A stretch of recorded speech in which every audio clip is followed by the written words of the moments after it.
supply chains for critical minerals. That's the one piece that we've got to undo. President Trump has enacted a 145% tariff on Chinese imports. The Chinese are charging a 125% tariff on imported American goods. Kevin Uretsky, Fox News. On Wall Street, more selling is in store. Stock futures are falling almost 400 points for the Dow after the Dow and the NASDAQ both dropped more than 2% last week. In the NBA playoffs, the defending champion Celtics take the opening game of round one. Boston beat Orlando 103-86. Cleveland, the top seed in the East, topped Miami 121-100. The West's top seed, Oklahoma City, won in a blowout. Dort, another three. It is if my math is correct, 47-point lead. The Thunder ended up crushing Memphis by 51 points on ABC. Golden State beat Houston 95-81. They were all first-round game ones. I'm Dave Anthony, Fox News. So, what'd you call me over here to see, buddy? Well, wait till you see the new set of wheels Whoa, would you look at this garage floor? Wow, buddy, is this a new coating? Well, yeah, but... It's so smooth and shiny. It looks like a showroom in here. Wow, looks easy to keep nice and clean, too. Yeah, it is, but... Man, I've been thinking about getting a new coating. This is a sweet-looking garage floor. You happen to notice my new Corvette? Oh, that's cool, too. Level 10 Coatings, Chicagoland's premier concrete coatings company. We can improve the look of your garage, basement, office, or outdoor space with customized concrete coating solutions. As Chicagoland's only certified Cimarron installer, we're setting industry standards. Level 10 Coatings uses polyurea and polyaspartic coating, which is stronger than epoxy. Turn your ugly garage floor into a showroom floor this spring. Mention Amy Jacobson to receive $500 off any new project. Visit level10coatings.com to schedule today or call 855-510-2628. Level 10 Coatings, your premier concrete coating experts. AM 560 listeners, sign up today to receive a free financial education video series, The 5 Retirement Pitfalls and How to Avoid Them, courtesy of Steve Shyman, host of Protecting Your Assets radio show, Saturdays at 8 a.m. Sign up is easy, and the 5-part video series is completely free and will arrive in your email inbox. Sign up today. It's free. Please text your name and email address to 833-945-7283. Again, please text your name and email address to 833-945-7283. The Sagbridge Mission Society brings you a fun evening with Dr. Michael Foley, proclaimed author of the popular book anthology Dining with the Saints, The Sinner's Guide to a Righteous Feast. Drinking with Your Patron Saints, The Sinner's Guide to Honoring Namesakes and Protectors. And Drinking with the Saints, The Sinner's Guide to a Holy Happy Hour. Dr. Foley is a Catholic theologian, a professor at Baylor University, an author, a speaker, as well as a self-taught mixologist. He's authored more than a dozen books, articles, and poetry available where books are sold. Dr. Foley's talk is sponsored by the Sagbridge Mission Society and will take place Sunday, May 4th at 7 p.m. at Sag Hall, located at 10600 Archer Avenue in Lamont, Illinois, near the corner of Route 83 and Archer Avenue. There is no charge for admission, but seating is limited, so register now at SagbridgeMissionSociety.org. That's SagbridgeMissionSociety.org. Are you looking for a peaceful and enduring resting place for yourself or a loved one? Discover Fairview Memorial Park in North Lake, Illinois, a tranquil haven where your family's legacy can be honored for generations. We're excited to announce the upcoming completion of our beautiful new garden mausoleum opening this spring, offering both above-ground burial and cremation options. This serene space is surrounded by meticulously maintained landscaping and beautiful trees. With limited space available in our mausoleum, now's the time to plan ahead. Reserve your family's place today with prices starting around $7,000. And for a limited time, take advantage of a $500 discount when you pre-purchase a crypt. To learn more or secure your spot, visit fairview-memorialpark.com. That's fairview-memorialpark.com. Or stop by Fairview Memorial Park at 900 North Wolf Road in North Lake. Fairview Memorial Park. Peacefully beautiful. Attention American homeowners, you're under attack. Your home and equity could be vulnerable to cyber thieves. There's only one company that completely stops them, and that company is Equity Protect. Equity Protect prevents any attempts to steal your home, equity, and ownership 24/7. Get your free risk report today by texting the word HOME to 94878. That's right, text the word HOME to 94878 to get your free risk report. Keep your equity and legacy safe with Equity Protect.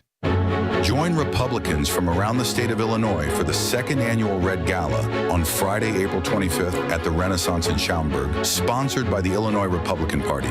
The keynote speaker for this year's event will be Florida Congressman and Florida gubernatorial candidate Byron Donalds.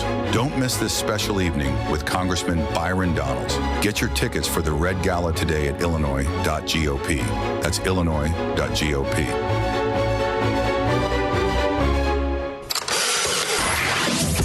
It's April 21st, and this is your Fox Daily Snapshot. Today is National Kindergarten Day, the birthday of German educator Friedrich Froebel. Kindergarten is actually German for children's garden. He started the first Play and Activity Institute in 1837. Also on this day, the first confirmation of exoplanets happened in 1992. A Polish astronomer announced he found 2 planets. Exoplanets are those found outside of our solar system. We head to the Scottish Highlands in 1934. The Daily Mail published the surgeon's photo, that famous picture of the Loch Ness Monster, or Nessie, as she's also known. Of course, it would turn out to be a hoax, a toy submarine with a neck.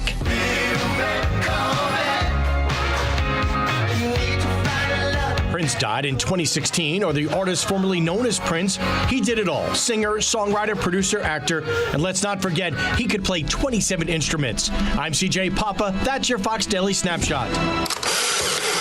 Living with chronic joint pain is like trying to get comfortable on a cactus sofa. Ouch! Nothing feels good. And forget trying to do the things you enjoy this spring, like golfing, hiking, tennis. Hi, Amy Jacobson here, and I want you to know something. Dr. Ashley Caravelli and the medical pros at QC Kinetics here in Chicago are on the case. I spoke to my friend in Utah who had regenerative medicine with QC Kinetics, and now she does not need that right hip replacement. Seriously, listen up. If you have joint pain in your knees, hips, shoulders, back, with QC Kinetics, the science is solid. They give you back your life without surgery, without drugs, and without any downtime. If you're curious if you're a candidate for these treatments, no problem. The consultation is free with appointments on Saturdays. Now's the best time to get started. Call QC Kinetics at 312-809-5955. That's 312-809-5955. 312-809-5955. QC Kinetics.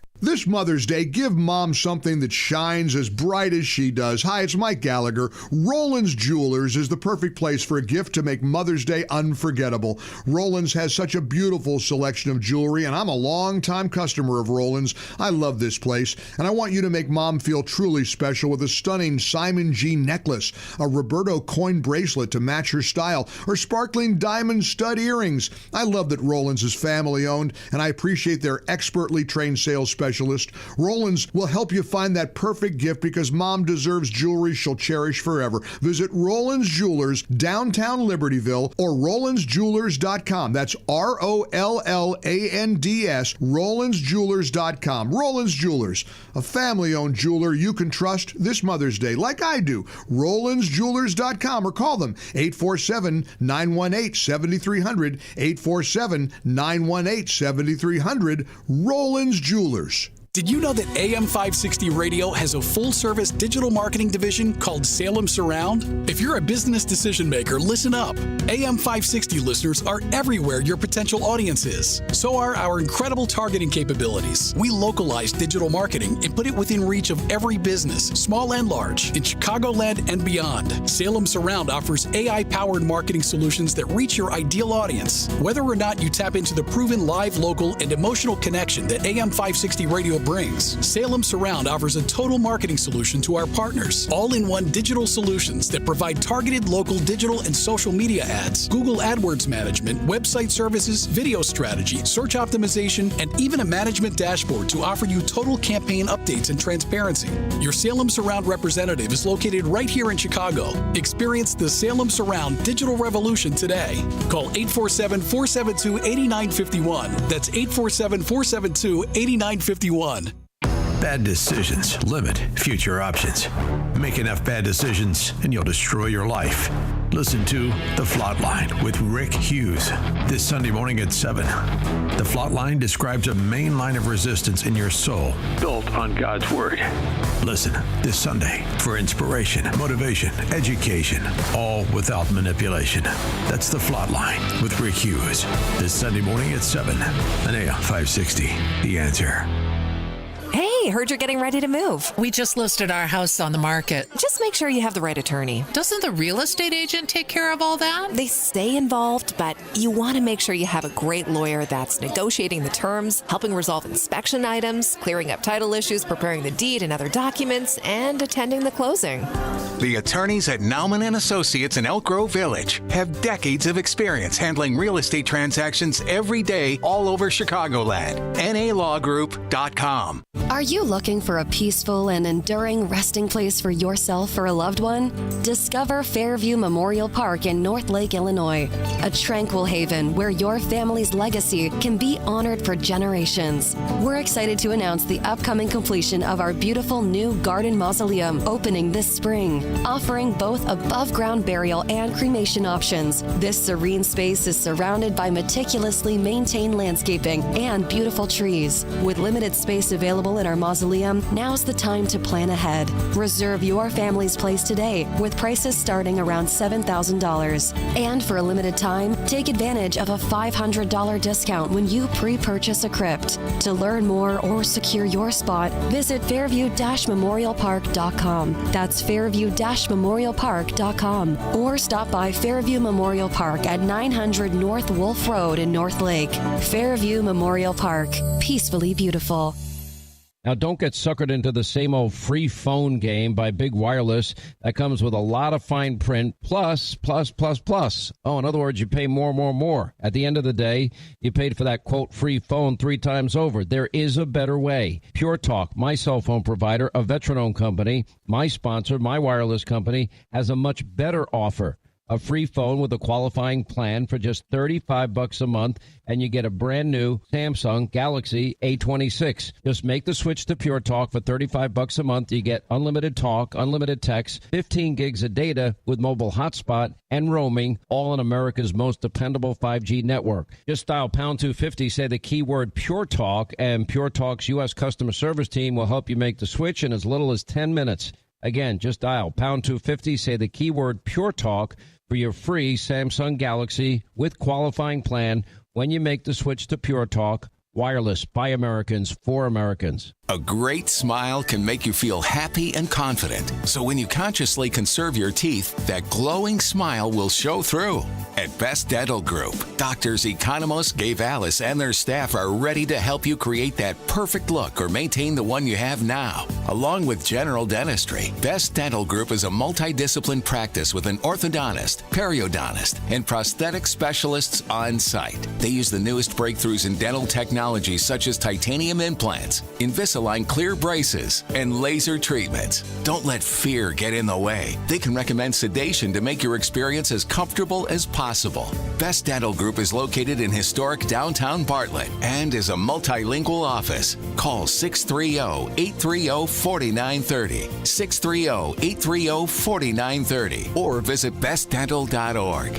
Best Dental Group, sharing your conservative values and helping you to conserve your teeth.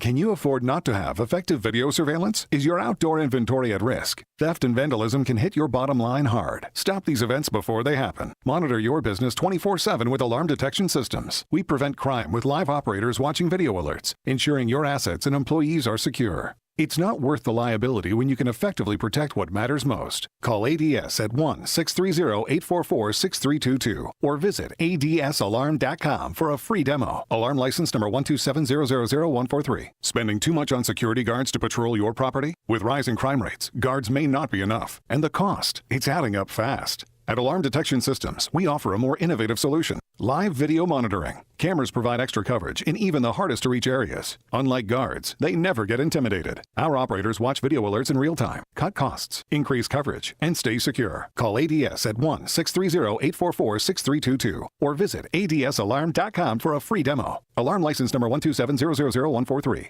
Mike Lindell and his employees want to personally thank you for your continued support of MyPillow. They have a big allotment of their bed sheets that were earmarked for the box stores this spring. Well, they did it again. again, the box stores didn't come through, so they're going to pass the savings on to you. Now there is no middleman, so you're going to get wholesale prices on their famous Giza Dreams and Percale bed sheets. Giza Dream queen size normally $139.98. Your wholesale price $69.99. King size only $79.99. Percale queen size normally $89.98. Your wholesale price $29.98. King size only $34.98. So go to mypillow.com and use promo code LIBERTY or call 800-489-0201. Free shipping options available. This allotment won't last long. When they're gone, they're gone. So remember, go to mypillow.com and use promo code LIBERTY or call 800-489-0201 to get these amazing wholesale offers. Now, from the Signature Bank Studios, now your official weather forecast. A couple of sprinkles in the area this morning, otherwise a windy day, variable cloudiness, high 58. Some clearing tonight. Good night to view the meteor shower, low 44.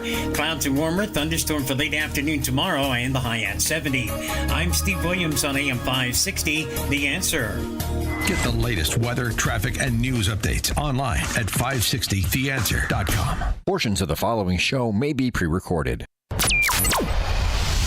This is Chicago's Morning Answer with Dan Proft and Amy Jacobson on AM 560. The Answer.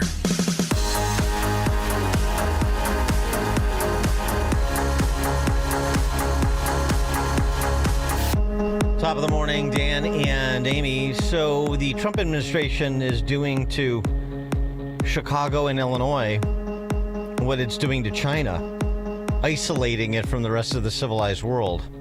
That seems to be the approach that's afoot. That parallel is actually rather interesting to me. I'm talking, of course, about 23 states' attorneys general who have signed onto an amicus brief in support of the federal government's lawsuit against Chicago and Illinois over its sanctuary state designation.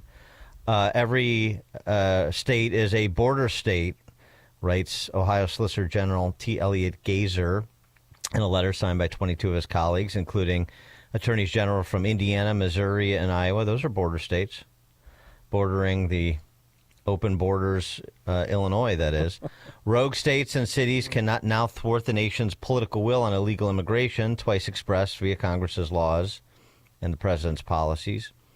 These states have no right to enact laws conflicting with federal immigration statutes, and they're essentially invoking the same thing that the federal government did, which is the supremacy clause, conflicts of state laws with federal statutes win. So long as they're constitutional. The implication of this is interesting, too, because it's a little bit of a hoist by your own petard in the direction of Chicago and Illinois with respect to the Chicago political class pawls that run things and have for so many generations. What was the play they always made with violence where the perpetrators used guns?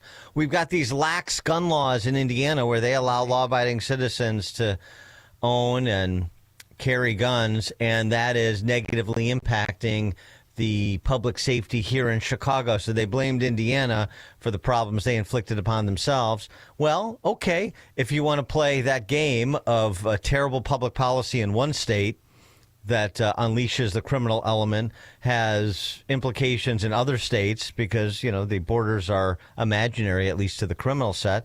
So right back at you, Chicago and Illinois. It's kind of poetic justice, don't you think? 312-642-5600, turnkey.pro answer line. I mean, bring it on, Trump. He can't bring it on fast enough to take actions against sanctuary states and cities. Now, BLM Brandon has weighed in on this latest development. Interestingly, Chicago Press Corps doing a nice job of protecting Jelly Belly.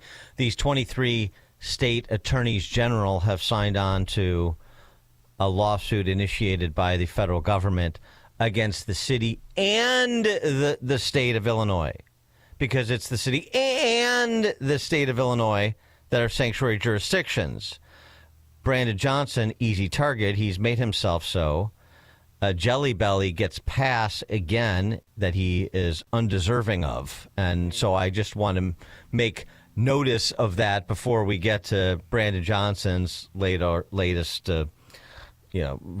bloviations that explain why he has made himself such an easy target. And Jelly Belly should be thanking his lucky stars every day that Brandon Johnson is the mayor to deflect attention away from his culpability in all of these policies.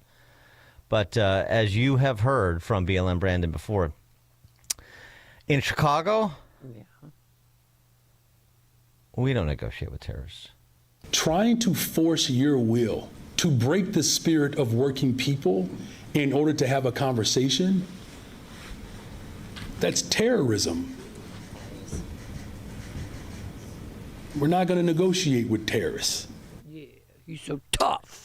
That is not a working definition of terrorism, number one, but okay. And Trump, is the boogeyman here. Yes. Unfortunately, this president is determined to destabilize cities like Chicago. And it is incredibly reprehensible, and sometimes even feels incorrigible at times, that this individual refuses to recognize the value of the cities of this country. I'm not kissing a ring, okay? Okay. So he was queried about trying to get a sit down with Trump. Even Lori Lightfoot, after she told Trump to go make love to himself when she was mayor, wanted to have a conversation, or she had the conversation with Ivanka, I guess, to open the lines of communication between the city and the incumbent administration. But he's not a ring kisser, BLM Brandon. No.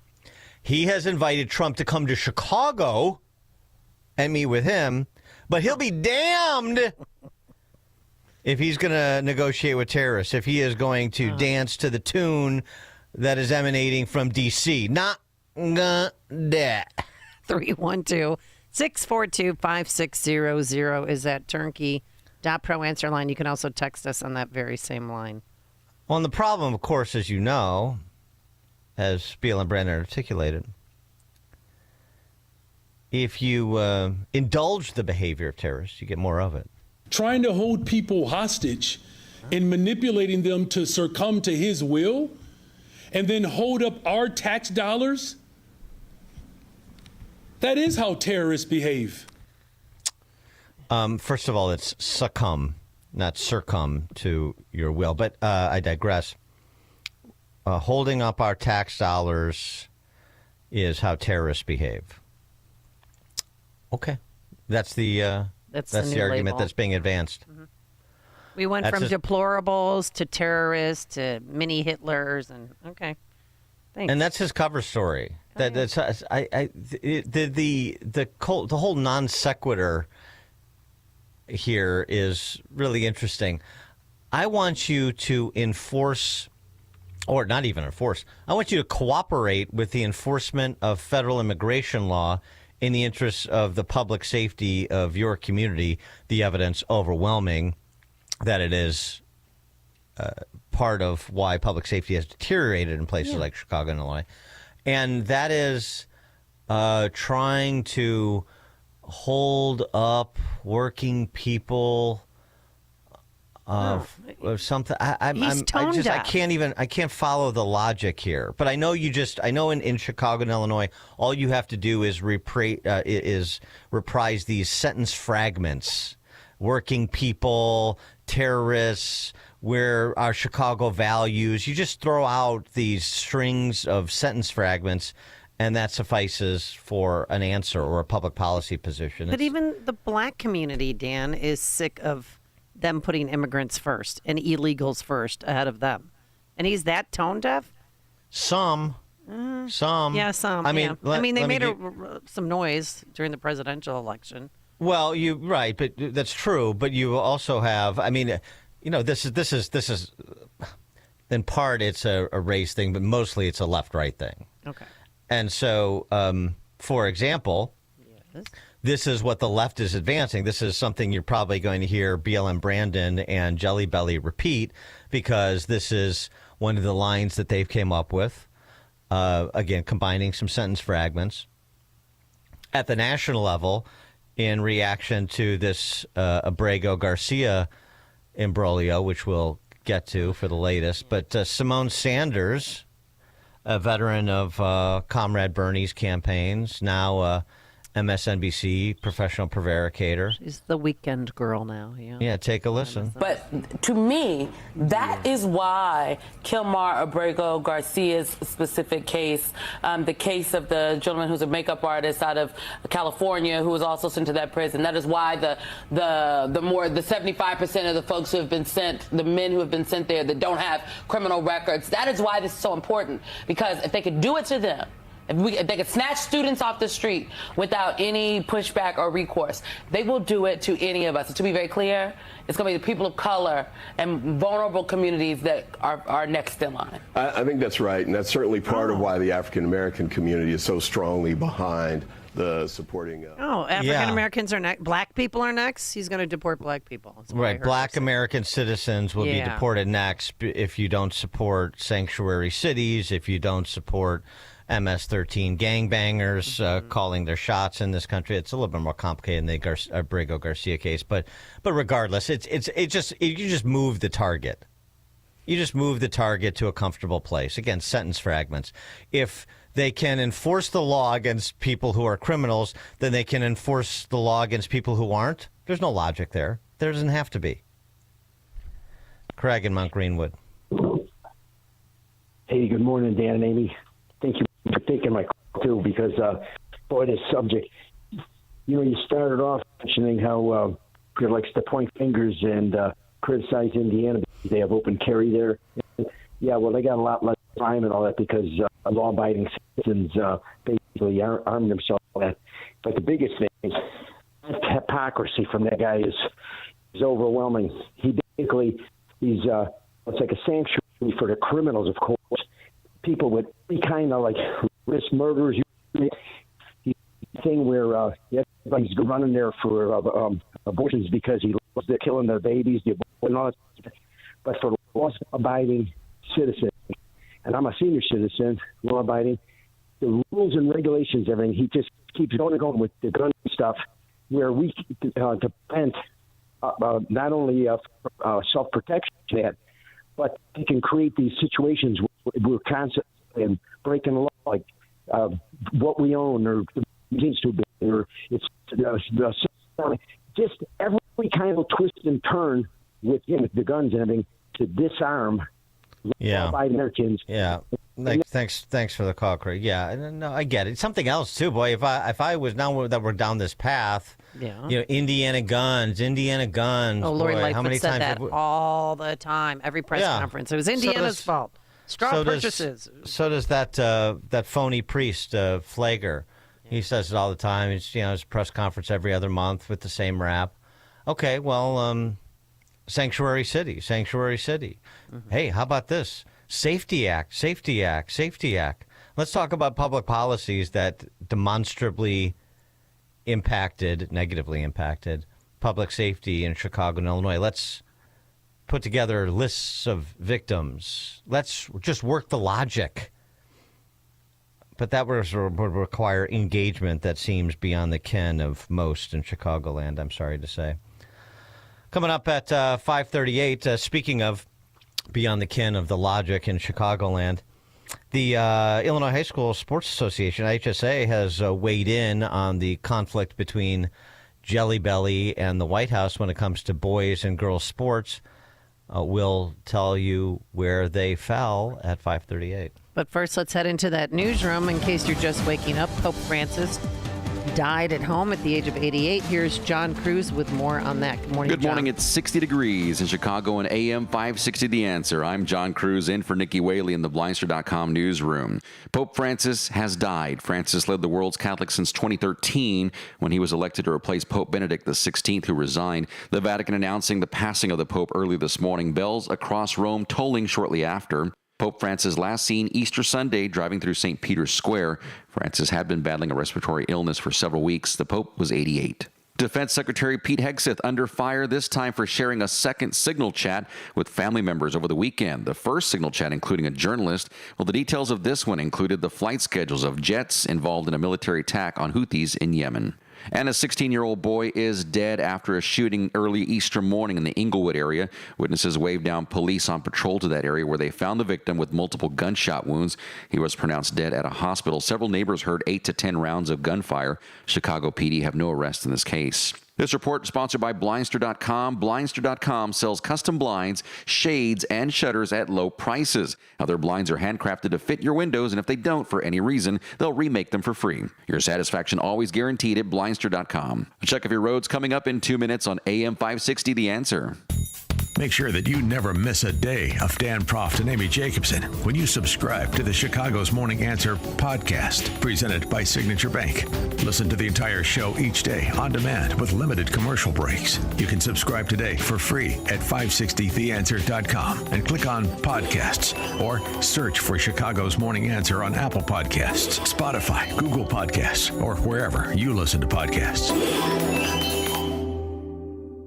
Attention! If you owe money to the IRS, this is an urgent message. The IRS is cracking down by sending out collection letters, garnishing paychecks, seizing bank accounts, and putting liens on homes and businesses. They call it enforced compliance, and you better watch out because penalties and interest on unpaid taxes compound daily, making it even harder to get out of debt. Don't let tax debt destroy your life. You need to call Optima Tax Relief, America's #1 tax resolution firm. They're experts in taxpayer assistance programs that can save you thousands if you qualify. A+ rated by the Better Business Bureau, Optima's resolved over $1 billion of tax debt for their clients. Let them fight on your behalf, helping to put your tax problems to rest. Call the tax professionals at Optima now for a free consultation. Call 800-965-1433. 800-965-1433. 800-965-1433. Optima Tax Relief. Some restrictions apply. For complete details, please visit OptimaTaxRelief.com. It's important to have a heating and cooling company you know you can depend on. That company is the original Arlington Heights Heating and Cooling. They aren't one of those massive companies with newer techs and subcontractors. Oh no, Arlington Heights Heating and Cooling send only their own highly skilled techs. From service to installation and everything in between, the work quality and customer service is the best. For 40 years, the original Arlington Heights Heating and Cooling has kept homeowners and business customers comfy and warm in the winter and nice and cool in the warmer months. Don't call the big guys, call the best. Call Carrie at 847-545-1700 or visit arlingtonheightsheatingandcooling.net. That's Carrie at 847-545-1700 or online at arlingtonheightsheatingandcooling.net. The original Arlington Heights Heating and Cooling, not the biggest, just the best. Active Liver is the easy way to get a daily detox to keep you healthy and feeling your best. Find Active Liver at your local CVS or online at Amazon or NewNordicUSA.com. Starting off with the Metro Electric lines, we got a vehicle stuck on the tracks at the South Chicago branch inbound to Millennium Station. Expect delays till further notice on that line. An accident reported in the Madison area, I-39 northbound at U.S. Highway 51. In Racine County, a fire on the roadway blocking the 2 right lanes if you're I-41 northbound after 7 Mile Road. On the Stevenson, we got delays due to an accident blocking the left lane if you're inbound between Veterans Memorial and Lamont Road. Slow traffic building on the Kennedy outbound between Tri-State Tollway and Manheim. Also Kennedy outbound, slow traffic between Division and Armitage Avenue. On the Stevenson ramp, inbound between Ashland and Dan Ryan Expressway, we got slow traffic slowly building there as well. Long-term construction setting up in Merrillville, 61st Avenue, both east and westbounds over I-65 starting today. Expect delays near the overpass. Traffic, a service of Quick Delivery Service. Make Quick Delivery Service your personal ground crew anytime, anywhere, anyplace. When you need to move your shipment or freight, Quick Delivery will get it there. Get a quote in advance and eliminate any surprises at QuickDelivery.com. I'm John Cruz. Chicago's Morning Answer continues next, but now a check of your forecast from the National Weather Service. Couple of sprinkles in the area this morning, otherwise a windy day, variable cloudiness, high 58. Some clearing tonight. Good night to view the meteor shower, low 44. Clouds and warmer, thunderstorm for late afternoon tomorrow, and the high at 70. I'm Steve Williams on AM 560, The Answer. Get the latest weather, traffic, and news updates online at 560theanswer.com. Now, from the Signature Bank Studios. If you're looking for the latest news, insight into what it means, and the sharpest opinion, there's only one station in Chicago where you can turn, and it's this one. We're AM 560, The Answer. Dan, I got to tell you, I missed you this past week. So did the listeners. So we're glad you're back. Oh, thank you I so mean much. that. I'm not just, this is not a radio bit, okay? I'm not trying to be a shock jock. Yes, okay. Thank you You're so welcome. much. Listen, happy Easter to you. Well, yeah, I hope everyone had a lovely Easter, Passover.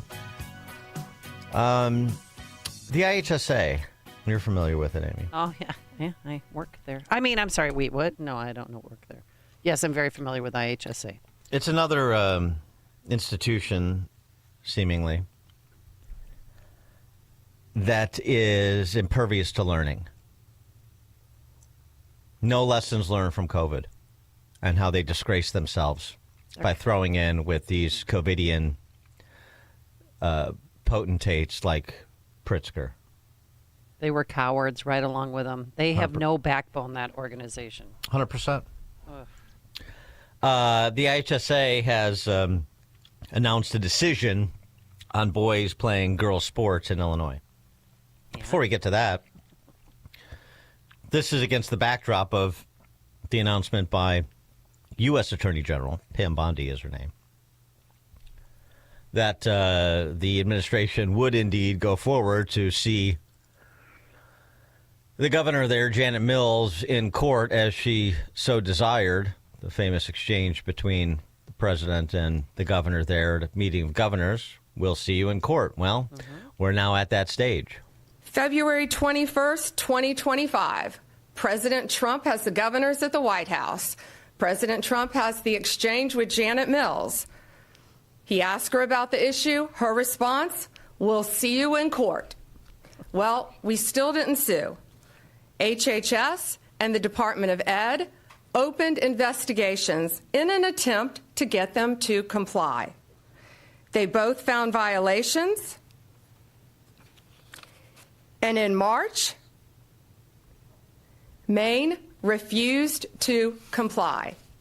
We believe they are failing to protect women, and it's not only an issue in sports. It is a public safety issue. These boys are allowed to go in women's restrooms. They are allowed to go in the women's dressing rooms and get fully naked and change in biological boys and change clothes in front of these young women.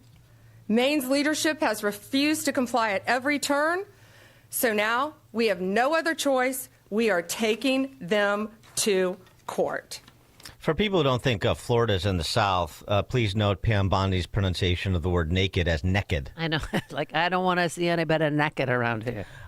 So that's Maine. The promise has been fulfilled. Okay, we will see you in court for the reasons that Bondi articulated there and others. In Illinois, the IHSA issued a letter to Republican lawmakers saying that Attorney General Kwame Raoul and the Illinois Department of Human Rights informed the agency it was required to maintain a policy in lockstep with state law, and therefore they must abide the law in Illinois and ignore Trump's executive order, which is exactly what they're going to do. 312-642-5600, turnkey.pro, answer line. That's what they're going to do. Ignore the administration at the federal level and defer to Jelly Belly yet again, just as they did during COVID, be clowning themselves yet again. And it is interesting to note who some of the IHSA personnel is that are involved in this decision. Starting with Dan Tully. Dan Tully is the principal at Notre Dame in Niles, Notre Dame High School in Niles. Really? Really, Dan? All boys school. Well, Catholic school. Right. Really? And you're going to participate in a lie. That's the fundamental issue here. Right. In addition to, we get to the other issues of Title IX equity and girls' safety and so forth. But the first thing is, you're the principal of a Catholic school, and you're throwing in with the Pharisees. Never ceases to disappoint. No leadership from any institution in Chicagoland, any civilizing institution, any mediating institution. Well, I mean, the vice president of IHSA is a principal at Carterville, downstate, named Todd Rogers. You think Carterville, Todd, is a strong proponent? You think the families or your erstwhile constituents in Carterville are on board for this program? Don't just look at the politicians. Look at the people in positions of authority, certainly influence, policy making, and look what they don't do. What they do is bend the knee. Always. And always to the left. No matter who they say they are, really irrelevant. Just watch what they do. 312-642-5600, turnkey.pro answer line. You can also text us on the very same line. Anyone surprised by this? Notre Dame makes me laugh because he doesn't have to deal with it because it's an all-boys school. Unless there's a new student that comes in next fall who's a female who identifies as a male. Well, Notre Dame plays teams that are co-ed schools. Yeah, on conference games too and other. Yeah. But I'm just saying that's okay. This is the Solomonic decision here too. The trans athletes policy only applies to the state series competition it sponsors, such that individual schools can determine whether trans students can participate during the regular season. Oh, that patchwork is really feasible. And you're going to sign on to this being allowed in state competition, but then you're going to have this sort of two-tiered system. Some schools will say yes or no for the regular season, and everybody has to say yes for the... Come on. Meatball Sunday policymaking. And just so we're clear, it is young women, well, like the young women at the Deerfield Middle School, Allen Shepard Middle School that we've talked about,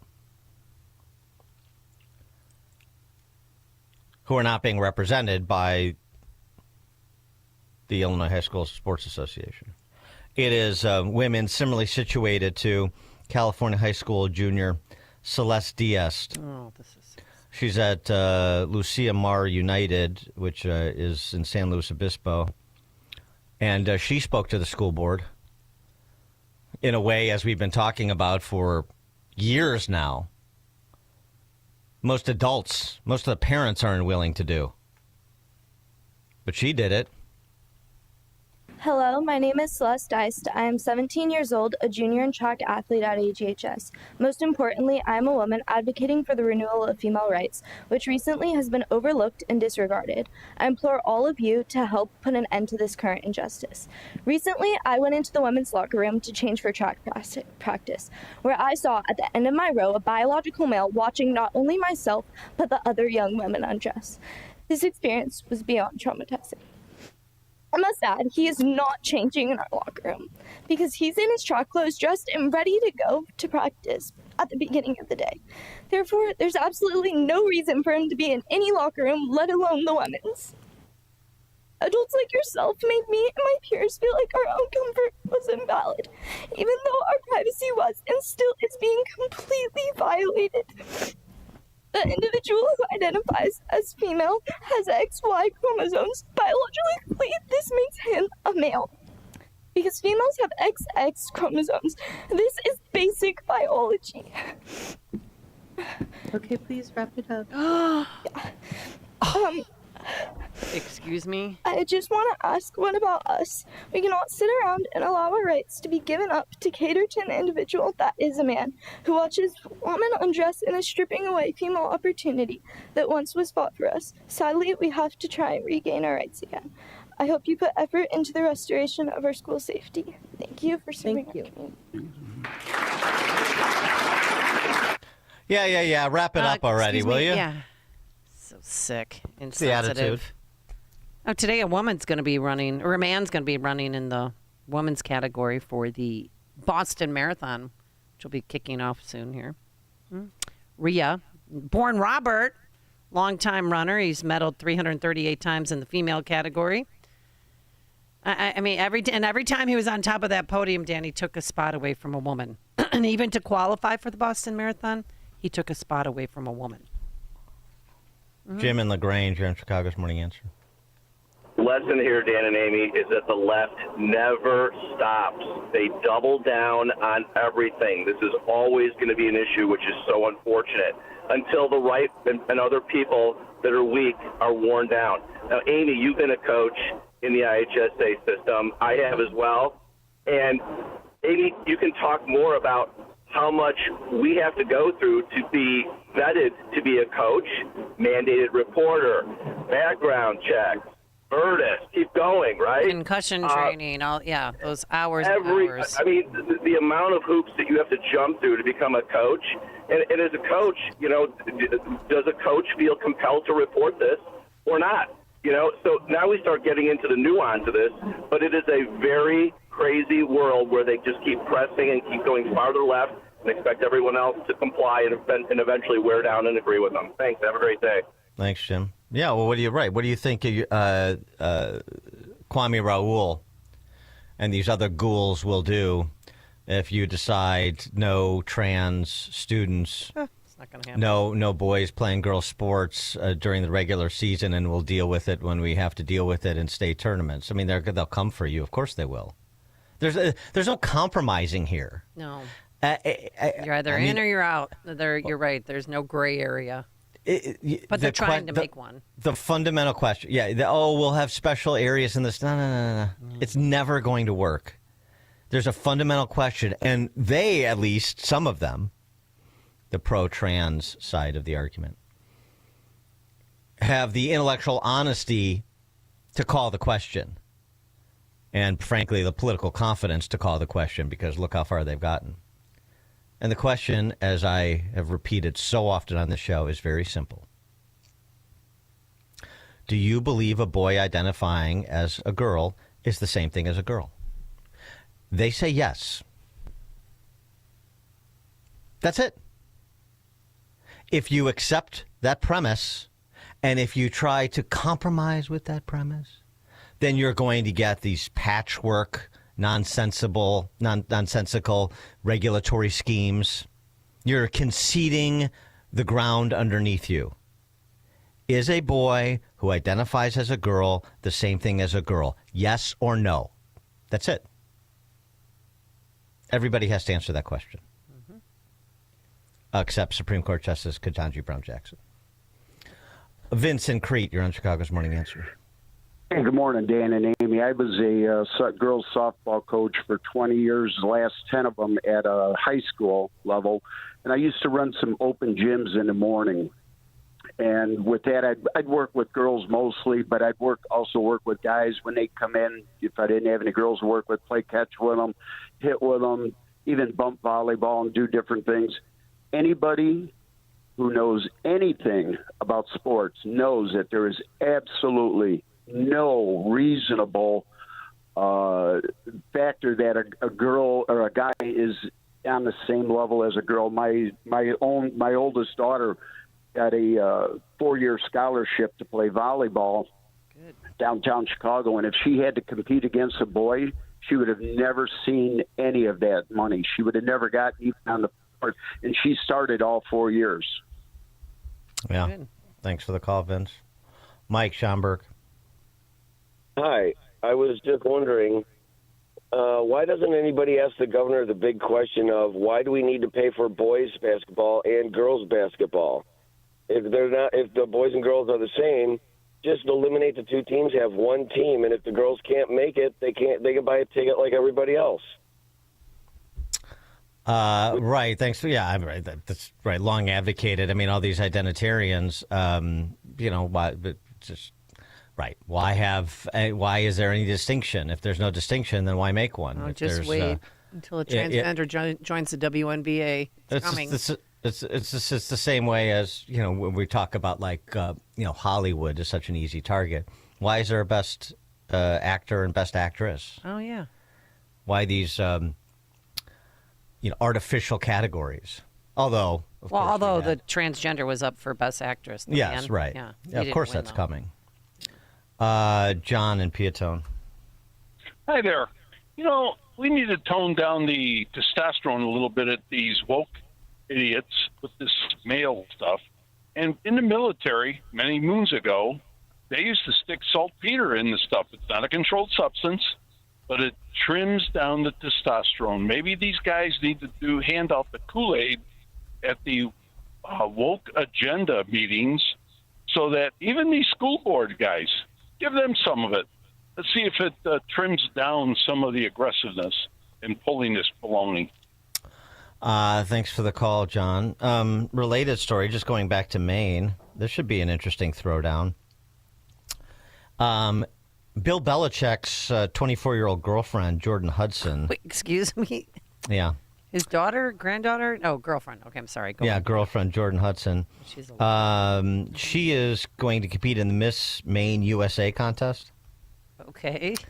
And so is a 24-year-old dude who identifies as a female who goes by the name Isabel St. Cyr. I wonder if maybe we could get Belichick to weigh in on this. That would be interesting. Great. That would certainly spice up the debate. Not much of a talker, though, Bill Belichick, to the press, if you ever remember the Belichick post-game press conferences. What happened today? Well, the other team scored more points than we did. Thanks, Coach. George in Naperville. Yes, Dan, it's like you always say, where have all the fathers gone? Boy, the dulcet tones of George from Naperville. Oh, Isabella doesn't stand a chance. I'm looking at her now. What's Belichick's girlfriend's name? Jordan Hudson. Okay. Let's see. I'm going to check out Jordan Hudson now. I've got to decide who's going to be the beauty queen. This is a very big decision. Well, I'm not sure this will be decided by the talent competition. This is going to be decided by making a political statement. I mean, you think about who the judges of this pageant in Maine probably are, like, Stephen King. Oh, yeah, Jordan's hot. How did he get a girl like that, Dan? Do you know how? If I did, I would bottle it and sell it. Dan and Amy, Chicago's Morning Answer. The stories you need to know to start your day. This is Chicago's Morning Answer on AM 560. The Answer.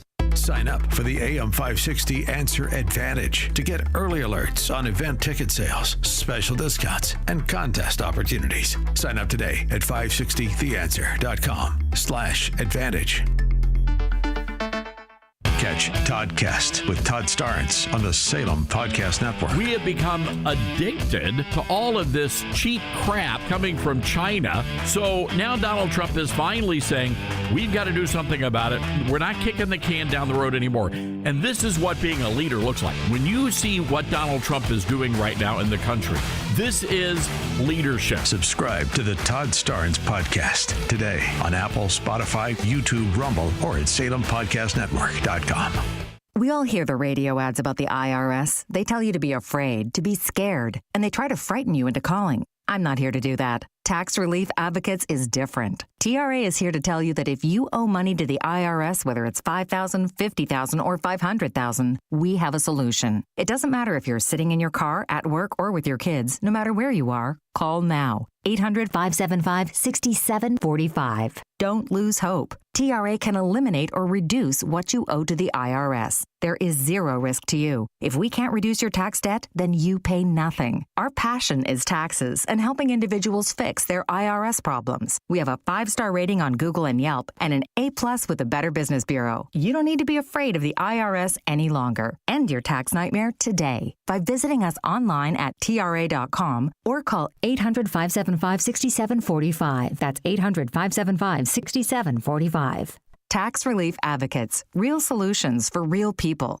At AlmostFreeTeeth.com, they're dedicated to making smiles great again. If you have medical PPO insurance, find out how you could save 90% off on average to get a beautiful dental implant-supported smile. Check if you qualify right now at AlmostFreeTeeth.com. Trust and Will knows that we'll all eventually need a will. How about right now? Trust and Will makes creating your will easy, like while you're lounging on the couch easy. Trust and Will is designed by attorneys but customized by you, and all documents are state-specific and secure. Find your plan at trustandwill.com and use offer code RADIO now for 20% off. That's trustandwill.com, offer code RADIO. Trust and Will is an online estate planning service. Visit trustandwill.com for details.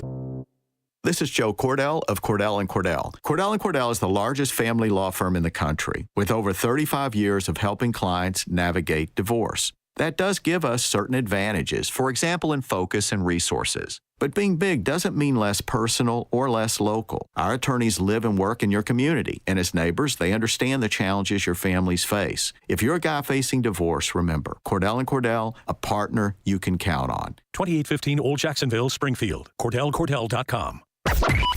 AM 560, The Answer.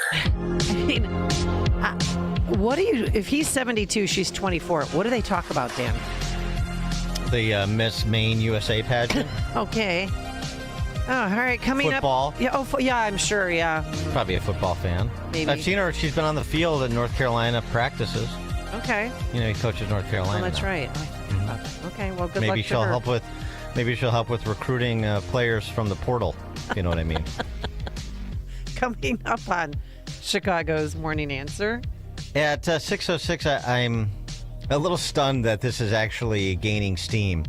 The idea that AOC is the inside favorite to be the New Marxist Party's presidential nominee in 2028. We'll discuss at 6:06. Today, showers, a high of 58 at 6 a.m. WIND, Chicago. This is a Fox News alert. Catholics are in mourning. Pope Francis has died.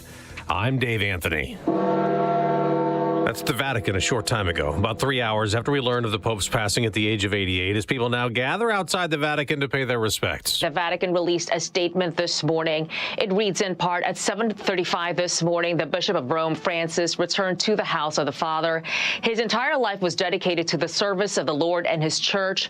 He taught us to live the values of the gospel with fidelity, courage, and universal love, especially in favor of the poorest and most marginalized. The news is heartbreaking and stunning, given that the Pope was just seen in public on Easter Sunday greeting thousands of people in St. Peter's Square.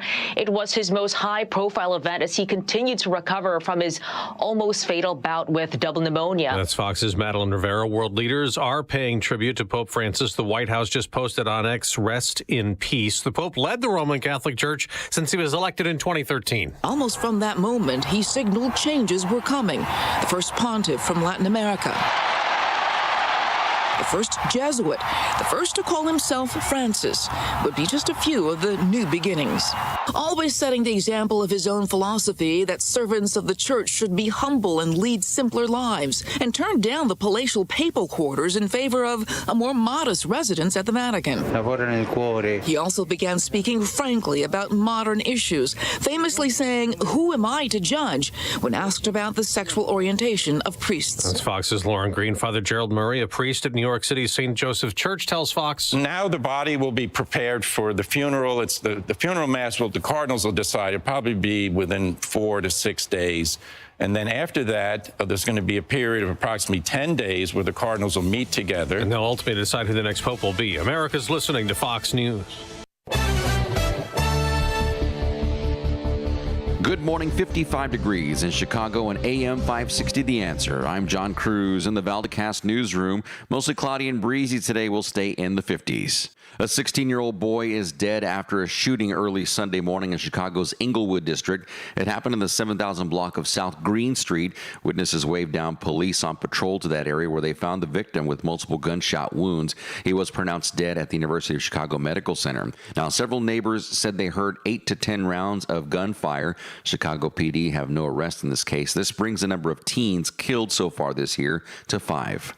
Police looking for a man connected to 3 attacks into Paul's University campus. The incident's happening on Saturday near West Belden and North Fremont Street in Lincoln Park. Chicago PD said the suspect chasing 2 women into a dorm. So far, no arrests. Investigators are asking anyone with details to reach out. Demands for action this after an early morning street takeover on Lakeview Drive on the north side. Cell phone video showing cars doing donuts and several rounds of fireworks at Ashland Avenue and West Diversey Parkway. Now, police responded to the scene but didn't have an update as of this morning. Many citizens blaming a lenient Mayor Johnson for the takeovers. Patients at Aurora's Mercy Medical Center may have trouble seeing their longtime advocate health doctors. That's because the healthcare giant has quietly peeled away those physicians without letting patients know. The Chicago Tribune reports around a half dozen people who currently work or recently stopped working at Mercy were being pulled from there. In a statement, Advocate Health said it was shifting, quote, services to Advocate Good Samaritan in Downers Grove and surrounding hospitals to provide the best and highest quality care. News is a service of Valdecast Windows. For the discerning homeowner looking for high-quality and professional-level window replacement service, contact Valdecast Windows, your award-winning Platinum Elite Pella-certified contractor. Visit Valdecast.com. Check every roads coming in 2 minutes on AM 560 The Answer. For nearly a decade, AM 560 has marked the start of summer with a night of cigar smoking and great conversation. And this year, we've expanded Cigar Night to 2 nights. Wednesday, May 21st at Gobert's Farm in Pingree Grove. And Thursday, May 22nd at Gaelic Park in Oak Forest. Featuring the great Larry Elder, along with AM 560's Dan Proft and Sean Thompson. Tickets are on sale now at 560theanswer.com/cigar. That's 560theanswer.com/cigar. Sponsored by Opum Tax Advocates and attorney Stephen A. Leahy. Seems everything costs more these days. Gas, groceries, and when's the last time you checked your wireless bill? When it comes to Big Wireless, if you're staying, you may be overpaying. Switch to Consumer Cellular and get your second month free for a limited time. You'll get the same fast, reliable nationwide coverage without the big wireless bill. Plans start at just $20 a month. Here's Veronica and Jackie, real customers. I didn't know that I could get something for a lot less money that was actually better than who I was with before. Anytime anybody complains about their cell phone bill, we say, you've got to check out Consumer Cellular. And now for a limited time, new customers can get their second month free when they use promo code SECONDFREE. Just call, click, or bring us your bill and see how much you can save. Because when it comes to Big Wireless, if you're staying, you may be overpaying. Call 1-888-FREEDOM, visit a store near you, or consumercellular.com and use code SECONDFREE to get a free second month. Real people paid to share their opinions in this ad. Plans include $5 credit for auto pay and e-billing. Taxes, fees, and other third-party charges will apply. See website for additional details. Hi, I'm Ken Mariotti, owner of Woodland Windows and Doors, a third-generation family-owned business since 1969. We know you're bombarded by choices when shopping for new windows or doors, so we're inviting you to experience the Woodland difference. For decades, we have been transforming living spaces with Marvin Windows, a fifth-generation family business. Marvin replacement windows have been known to increase the warmth of your cold rooms by 10 degrees. Think about that, 10 degrees warmer. When you welcome Woodland into your home, you will get a product expert to transform your living spaces, full-time, dedicated professional installers that you can trust in your home, along with the best products like Marvin. These are the reasons we're proud of our 5-star reviews and family legacy. No gimmicks, no pressure, and upfront pricing are why Woodland Windows and Doors is your trusted window and door expert in Chicagoland. Visit woodlandwindows.com to book your free in-home expert consultation. That's woodlandwindows.com, or stop by our showroom at the corner of Lake and Geary in Roselle. Traffic is building this morning due to an accident blocking the left lane, Stevenson inbound between Veterans Memorial Tollway and Lamont Road. Also, traffic stacking up, about a 10-minute delay if you're I-55 northbound between Route 53 and Veterans Memorial. On the Kennedy outbound between I-90 and Manheim, about a 5-minute backup there. An accident clearing up in Dane County and Madison, I-39 northbound at US 51. Also in Racine County, a fire on the roadway blocking the 2 right lanes if you're I-41 northbound after 7 Mile Road. Expect about a 15-minute backup there. Delays up to 30 to 40 minutes on the Metro Electric line, the South Chicago branch inbound to Millennium Station due to a vehicle stuck on the tracks there. Expect some major delays. Other sticky spots, the Dan Ryan Express lanes inbound between 33rd and Stevenson, about a 20-minute backup there. And the Kennedy inbound between Addison and California, about a 5-minute delay there. Traffic is a service of AlmostFreeTeeth.com. What if you could save on average 90% for dental implants and get 100% of your smile back with the Blue Cross Blue Shield PPO or FEP, it's possible. Check if you qualify at almostfreeteeth.com. Chicago's Morning Answer continues next, but now a check of your forecast from the National Weather Service. A couple of sprinkles in the area this morning, otherwise variable cloudiness, windy day. High today 58, clear tonight and the low at 44. Clouds and warm, thunderstorm in the area for late tomorrow and the daytime high at 70. I'm Steve Williams on AM 560, The Answer. Get the latest weather, traffic, and news updates online at 560theanswer.com. Now, from the Signature Bank Studios, this is Chicago's Morning Answer with Dan Proft and Amy Jacobson on AM 560. The Answer.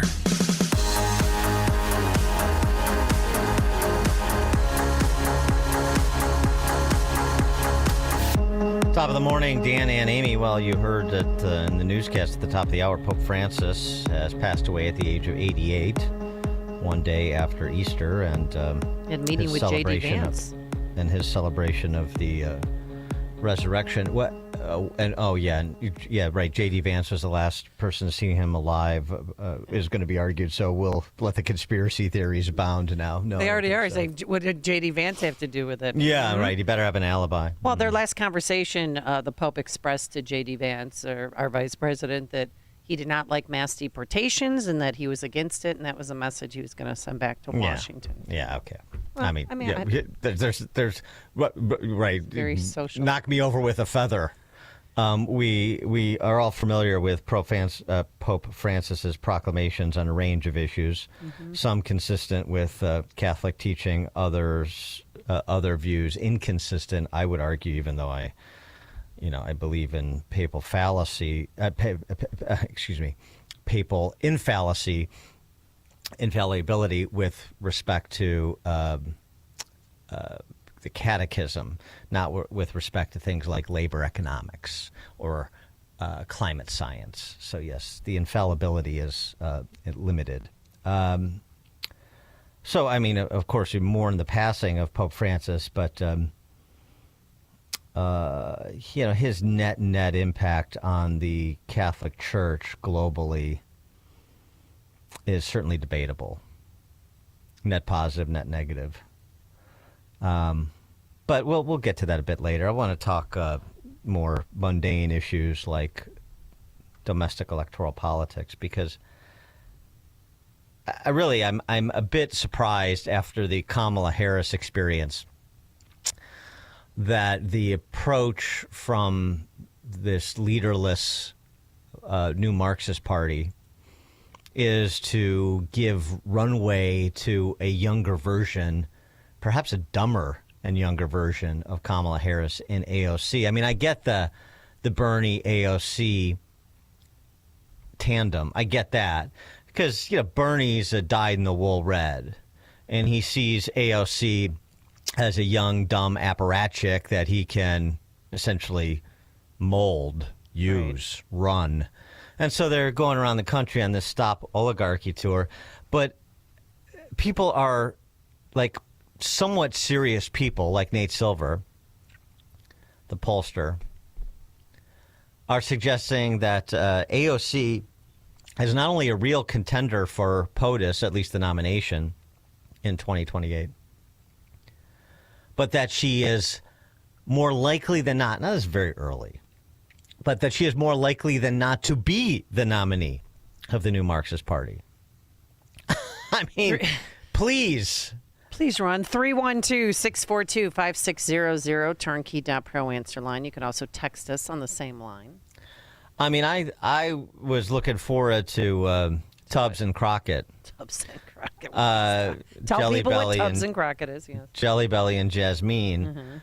And that still could happen. Yeah, it could. But the Socialist Spice Girls, that like girl power ticket, that would be that'd be entertaining too. It's difficult to say which would be more entertaining. Not if you're a Democrat, though. At least not if you're a Democrat who is not criminally insane. Like, for example, Mark Penn. Not if you're a Democrat who actually has an appreciation for the politics of winning elections. Mark Penn was on a Fox panel over the weekend. He had this to say about all this chatter over AOC as the nominee. So she's going to have a significant base. He's clearly passing the torch to her, and there is a strong left-wing base in the Democratic Party. Remember, Democrats got one state in 1972, and they got one state in 1984. So the Democratic Party has been in the wilderness multiple times when it goes too far to the left. And so the possibility of that is real. I think in terms of Harris, no way she is going to come back in a presidential race. No way that she would ever win a presidential primary. But Adam Schiff is a senator, believe it or not, from California after his completely disreputable record in the Senate. And so I don't think it's far-fetched that she might wind up governor of California, because California does not seem to kind of wake up to the nightmare that its elected officials have put itself in as a state that's losing population, has an incredible erosion of its tax base, has a fiscal situation, a crime situation, a transportation situation. So I don't know what's going to happen in the long term. California, it seems to be solidly in the Democratic comp. So she could come back as governor. She's not going to be the presidential candidate.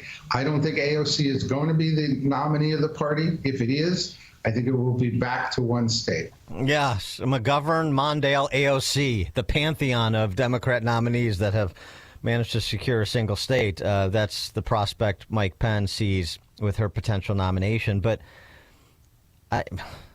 there are people, like, as I said, semi-serious people taking this seriously. I mean, and it's fine by me. Go ahead. Stick with this. David Hogg, remember him? He was all over the programs this weekend. Yes, I remember him. Yeah, because he's a kid. He's a baby. How old is he? 21? No. Oh, he's older. He's got to be pushing 30.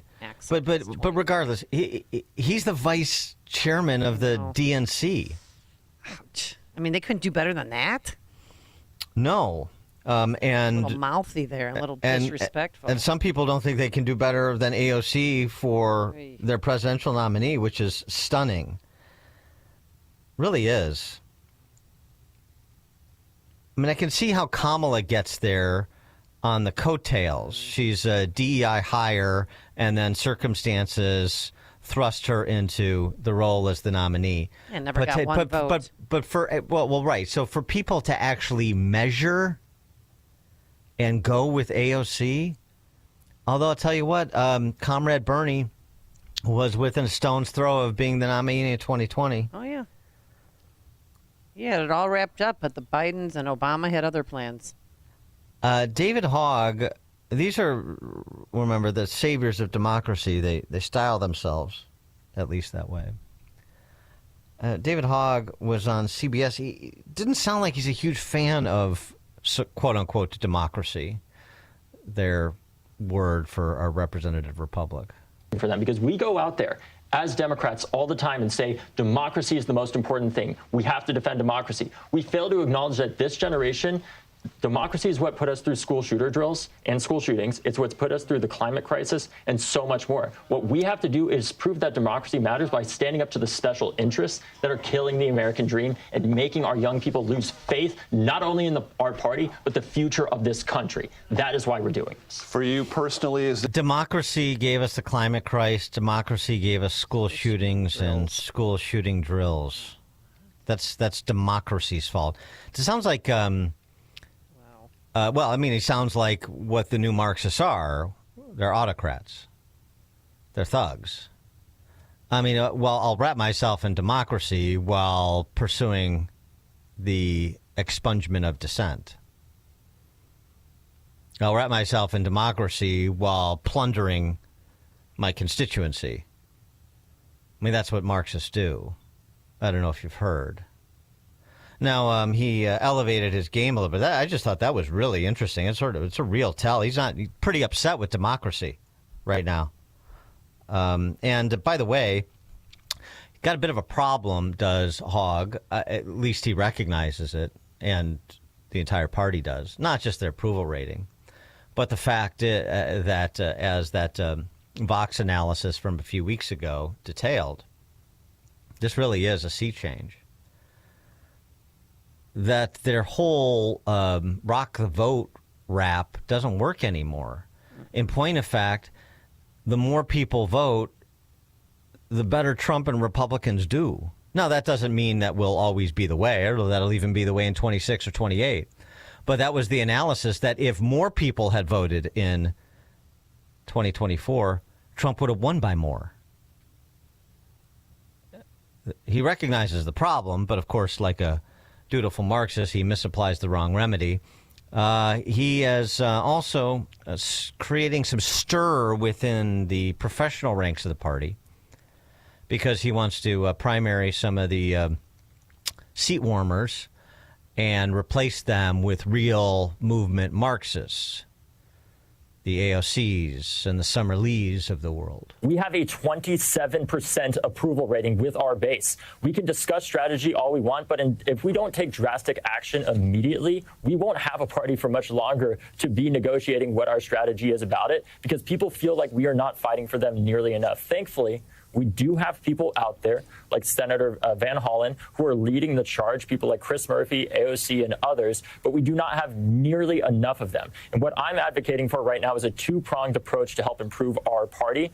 First of all, if there are members of Congress who are failing to meet the moment in safer Democratic seats that do not risk us losing the House, they should face a primary challenger from a younger person that is willing to meet that moment. And the second part is making sure that we do all that we can to support frontline candidates to defeat Republicans and make Hakeem Jeffries the next Speaker of the House to pass things like gun safety legislation. But right now, our party is epically failing to meet this moment, and there needs to be dramatic change. That's why I'm doing this. It's not because it makes me friends in this town. It is because it is what we need to do to help make the Democratic Party stand for something other than just being against Donald Trump.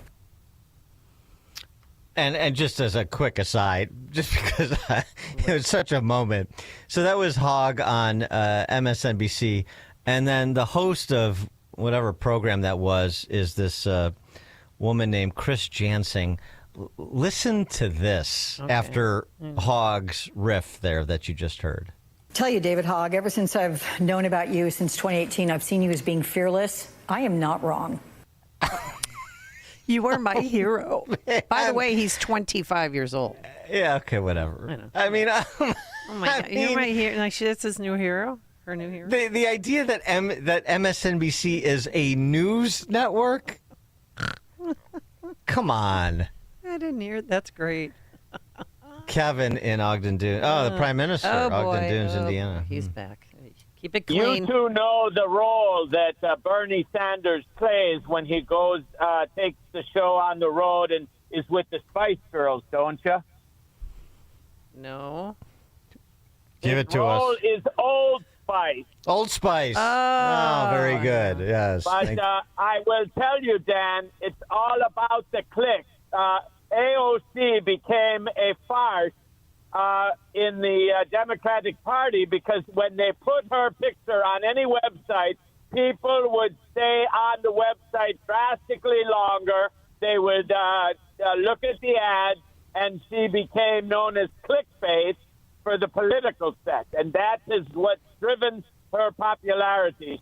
She's a gorgeous. Yes. I don't think she's gorgeous anymore. She's letting herself go. Yeah. I'm glad you said it because I was. Well, I thought. Remember a few weeks ago, I thought I think she's pregnant. Thanks. But now I just think she's letting herself go. Yeah. She stopped working out. She stopped doing Pilates. Yeah. And I know I'm catty. You know what though? I'm not apologizing for it because it might happen to me. True. But she's not going to She's not going to be able to keep it together. I completely agree. But yeah. And the other thing, yes, I understand the social media wild card. That's what people like to talk about. Yeah. Well, it gets you to a certain. It can advance you to a certain place, but it's a sugar high. It can get you notoriety. There's a lot of people with notoriety because of whatever, being the fastest clipping service for all the highlights on both sides.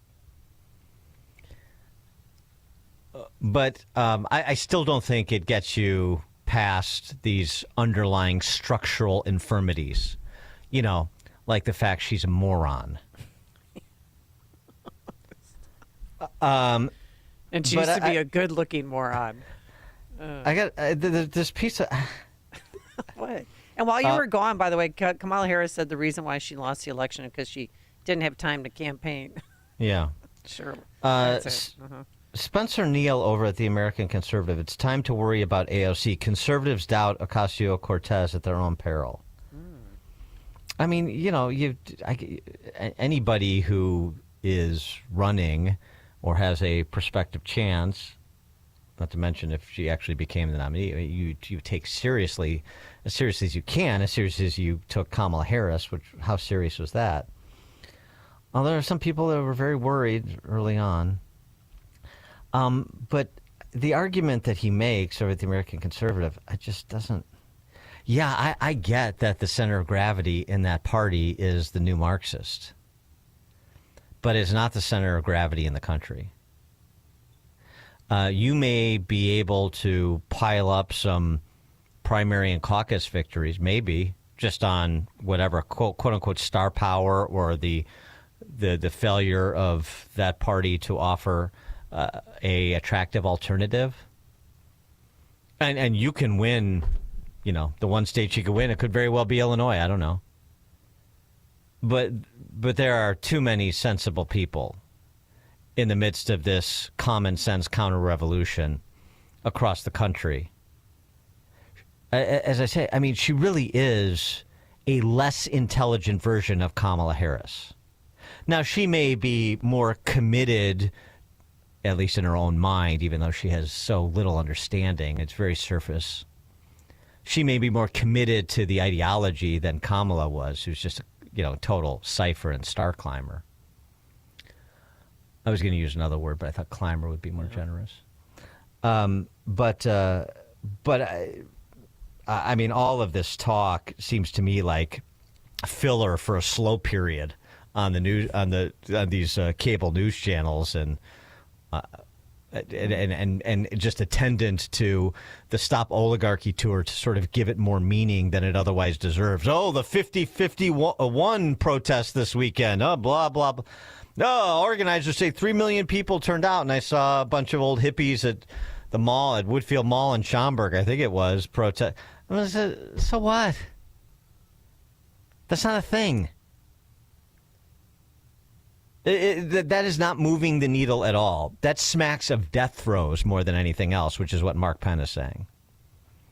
So, yeah, watch and be vigilant, but this is all very overheated to me.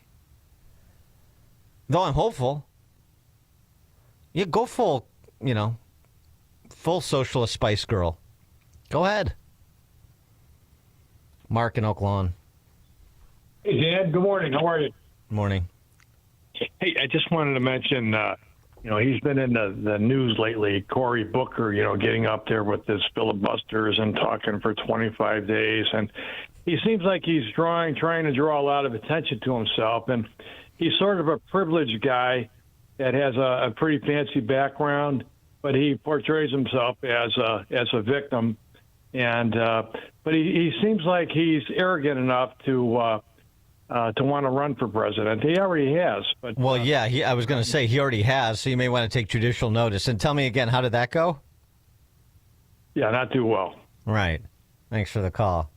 Cory Booker, has all the authenticity of a $3 bill. Oh, That guy is going nowhere. Yeah, nowhere fast. Dan and Amy, Chicago's Morning Answer. Listen to Dan and Amy on your smartphone. Download the AM 560 mobile app today at 560theanswer.com/mobile. Are you an administrator, staff member, or parent volunteer at a private school? Would you like to grow your current enrollment and welcome new families to your school? If so, we want to tell you about a great opportunity to help increase enrollment and promote your school to families all across Chicagoland. It's called ChicagolandSchoolVouchers.com. They work to connect private schools with new families who are looking for discounted first-year tuition. In exchange, your school will receive a marketing campaign to help grow your enrollment. Chicagoland School Vouchers does all the work to bring new families together with your school and help you expand your reach. They've been working with schools across Chicagoland for over a decade. As the demand for school choice grows here in Illinois, your private school needs to take advantage of this program. To learn more, just visit ChicagolandSchoolVouchers.com. That's ChicagolandSchoolVouchers.com. Oh, I love it. My new Goldilocks security system. You know, I was having trouble sleeping some nights. I was always worried about crime when I came home early in the morning or left the house early in the morning looking around. But I had a technician from Goldilocks give me a free security assessment. The technician knew what intruders are looking for and gave me a personalized plan to secure my home. I have a Ring camera on the doorbell now, which works. So exciting. Goldilocks offers state-of-the-art smart home security systems with HD cameras, motion detectors, smart locks, and mobile notifications. Goldilocks Google reviews are incredible too, don't you know? They've been around since 1981. Check it out for yourself. They also offer commercial security systems for any size business. Tell them Amy Jacobson sent you, by the way, and Goldilocks Security will include 3 months of monitoring for free with any new install. Call them today, 708-889-5600. Easy number, 708-889-5600. Repeat it with me, 708-889-5600. Or visit them online at GoldilocksInc.com. AM 560, The Answer.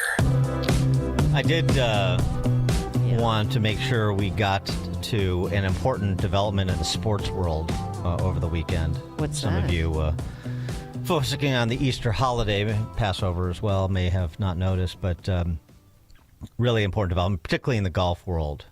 Club We Pro knew Guy this is was back. going to be about golf. Oh, who's back? I'm sorry. Club Pro Guy is back. I love him. He was sidelined for a time. Apparently, he's shared the backstory. He was a Doge victim, so he's recovering from that. But there are big things in the offing from Club Pro Guy.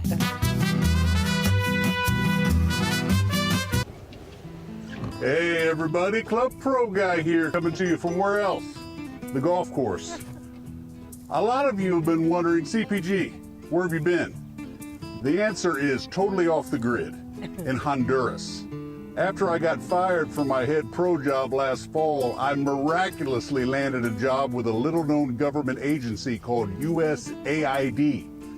I was part of a $1.2 billion taxpayer-funded research grant that was tasked with studying how calling the red tees the ladies' tees instead of the forward tees contributes to misogyny in the Honduran outback. Trust me when I tell you, I didn't do but I was getting paid so much more than I was as a club pro, I didn't ask any questions. Sadly, our project recently got shut down by Doge just as we were making some serious headway. But you know what they say, easy come, easy go. I got 2 grapes stacked up on the tee, but stay tuned, because what's coming next is going to completely change the landscape of golf media.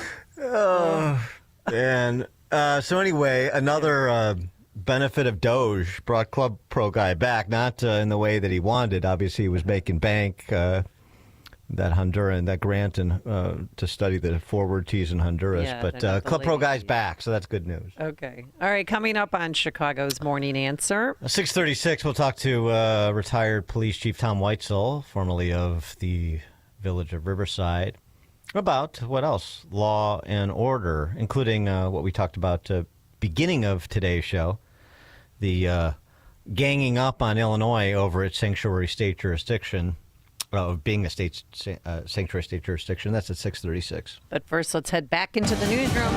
Here is John Cruz. Thank you so much. Good morning. 55 degrees in Chicago on AM 560 The Answer. I'm John Cruz in for Nikki Whaley in the Fox Valley Coins newsroom. Pope Francis has died. Bells across Rome tolling. Francis was the first pope from the southern hemisphere and the first born outside Europe since the 8th century. The Vatican announcing the passing of the pope this morning. Pope Francis last seen Easter Sunday in St. Peter's Square. He was battling a respiratory illness for several weeks. Pope Francis, 88. Defense Secretary Pete Hegseth under fire this time, sharing a second Signal chat with family and friends over the weekend. The first Signal chat, you remember, including a journalist. The details in this one, including the flight schedules of the fighter jets involved in the first military attack on Houthis in Yemen.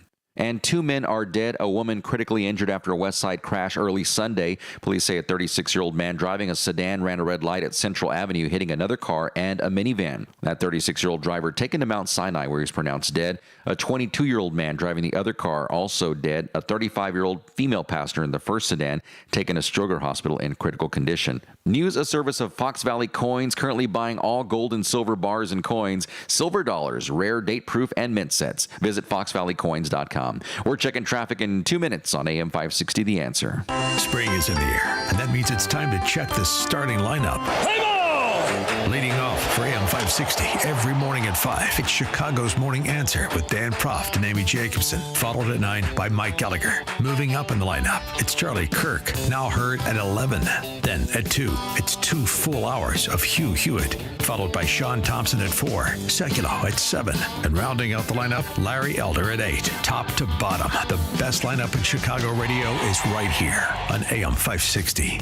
The Answer. Do you enjoy researching sofas before you buy? No way. I just want the best sofa, period. Sounds like you want the SB261 sofa from Penny Mustard. It's our #1 bestseller. Fine. If the SB261 sofa was in high school, it would be voted homecoming queen and king. I'm sold. 5 stars, A+, and everyone's thumbs are up. Stop talking and take my money. The SB261 sofa, starting at $29.30 at Penny Mustard. 7 locations throughout Chicagoland. PennyMustard.com.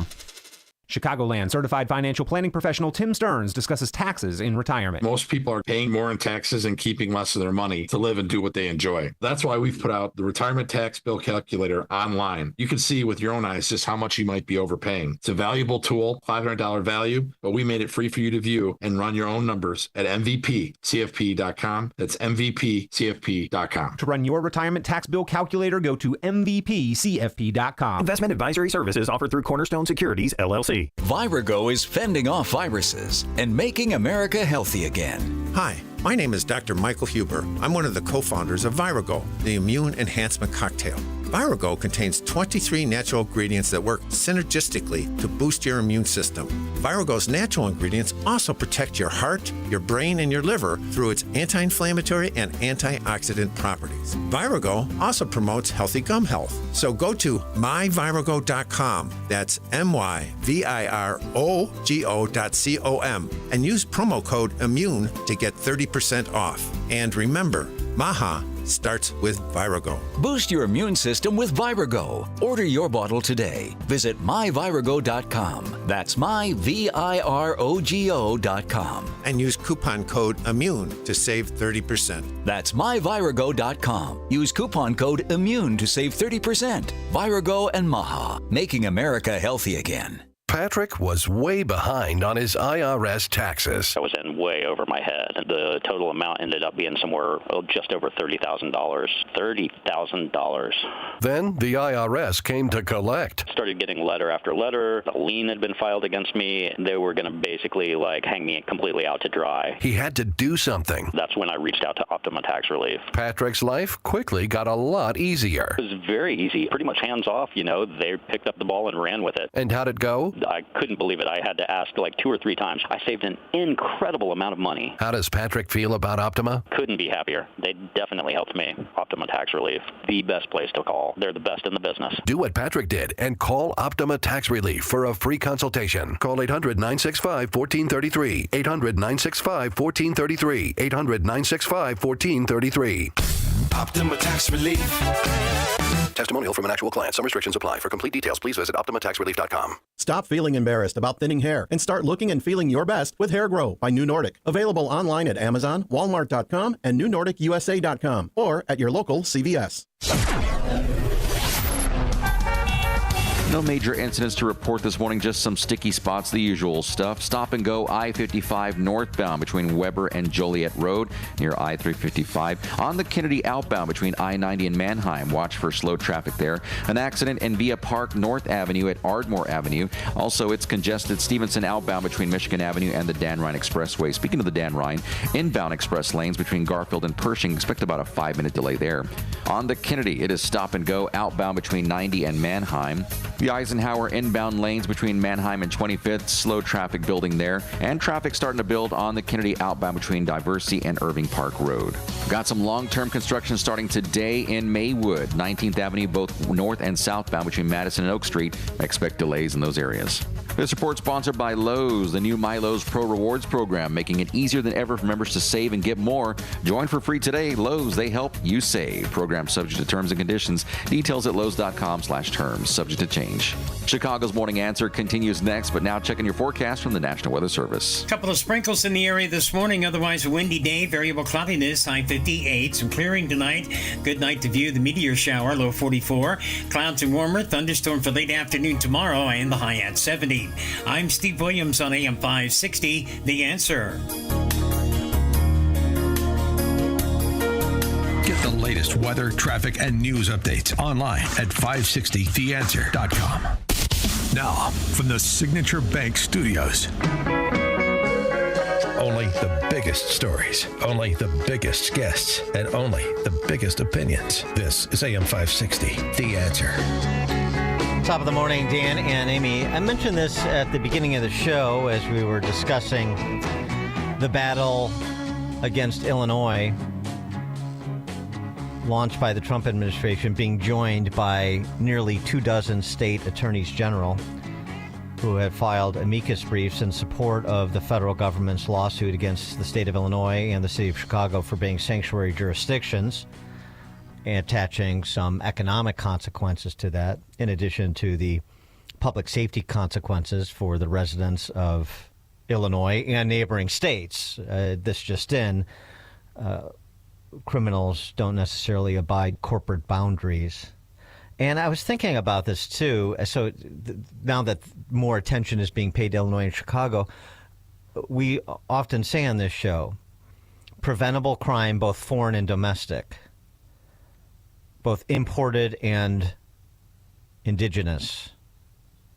So the imported is easy enough, and that's the nature of the sanctuary state and city litigation. The Safety Act. You know, it's unfortunate. I know our friend Ted Dabrowski at WirePoints has done some work on this, and more is coming, but this got almost no attention last fall, and it warrants ongoing attention. The analysis that former clerk of the Circuit Court Iris Martinez did on the impact of the Pritzker Purge Law, the so-called Safety Act. Safety Act. Ironically safe entitled. About it. I mean, come on. In which she found, and this was a letter, you'll recall, she sent to both Tony Preckwinkle, as well as Tim Evans, the chief judge. Failure to appear by a defendant in 67,000 of the 91,000 cases, or 74%. Jeez. 74% failure to appear. The proximate cause, they were released under the Safety Act. Okay, so that proves that the Safety Act isn't working. She goes on in her this analysis that she had conducted. Many of these defendants are charged with violent crimes against victims, including domestic violence, sexual assaults, attempted murders.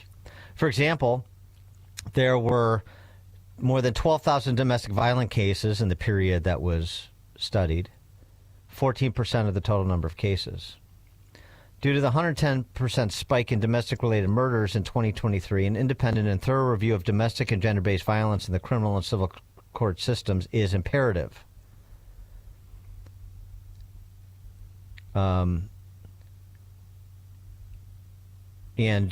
She concludes, Cook County leaders must recognize the financial and human impacts that 67,000 failures to appear to court have on case processing, staffing, victims, witness cooperation, and our law enforcement partners. Together, we need to ensure that victims, witnesses, lawyers, judges, and police officers are not attending tens of thousands of hearings without the defendants being present. Well, yeah, that would be novel. Not just a safety issue first and foremost, but a resource issue, which then becomes a safety issue, the misallocation of scarce resources. And so that's one snapshot of the data, of the impact. But there are stories every fracking day. And I don't know what we can do other than tell them. For example, 16-time convicted felon robs cellular stores while on pretrial release for 3 felony cases. Come on. I mean, it sounds like something from The Onion. For more on this and other law and order matters, pleased to be joined by former Riverside Police Chief Tom Weitzel. Tom, thanks for being with us. Appreciate it. Hey, thank you for having me. Good morning, Dan and Amy. You know, it's a bit frustrating. It was frustrating to get attention put on the Safety Act in the first place, to get it amended after Pritzker and Welch and Harmon said there was nothing wrong with it, but then they amended it after the 2024 election anyway. 2022 election, excuse me, anyway. But even the prosecutors and the sheriffs from around the state that we talked to, even though 100 of 102 county prosecutors in Illinois opposed the Safety Act, and as did most sheriffs and other people who are sane, it's just been difficult to get the follow-up to maintain people's attention to the impact here. The sanctuary city, sanctuary state, we get some high-profile cases, but there are high-profile cases of the impact of the Safety Act, like the one I just mentioned, and there are myriad others. And we're just not getting, I don't want to put it in one category here, but the combination of like those parties that are responsible for the criminal justice system and its administration, not enough attention, not enough discussion, not enough highlighting of these cases and the impact, a renewed pressure to do something with the current iteration of the Safety Act. Your thoughts? Yeah, you're spot on, and the data that you referenced earlier about the letter that was written was like an open letter that was published in the newspaper is 100% on point. You know, the way it actually works with the Safety Act is exactly what you referenced. Is failure to appear used to be, if you showed up in court, didn't show up in court as a defendant, the judge would put out a warrant. That's before the Safety Act. What happens now is you get them 3 passes. The first time, they'll just continue with 30 days to the next court date. And then the next 2 times you don't show up, you get a postcard. Think about how ridiculous that is. And most of the defendants have bogus addresses anyways, these really violent criminals. Their address that they give a police department when you're booking them into custody is most of the time not valid. So these postcards are going nowhere, and then these defendants are continuing to commit crimes.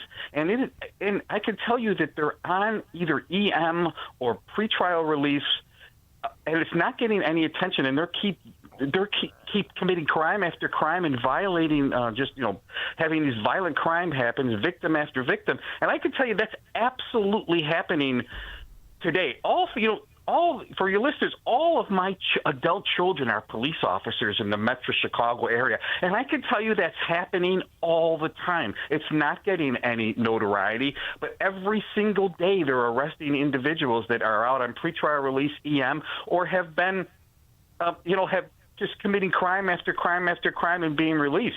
And a lot of violent criminals are still being given what's called a notice to appear, and they're not even hitting the first appearance court. They're being released from the police facility.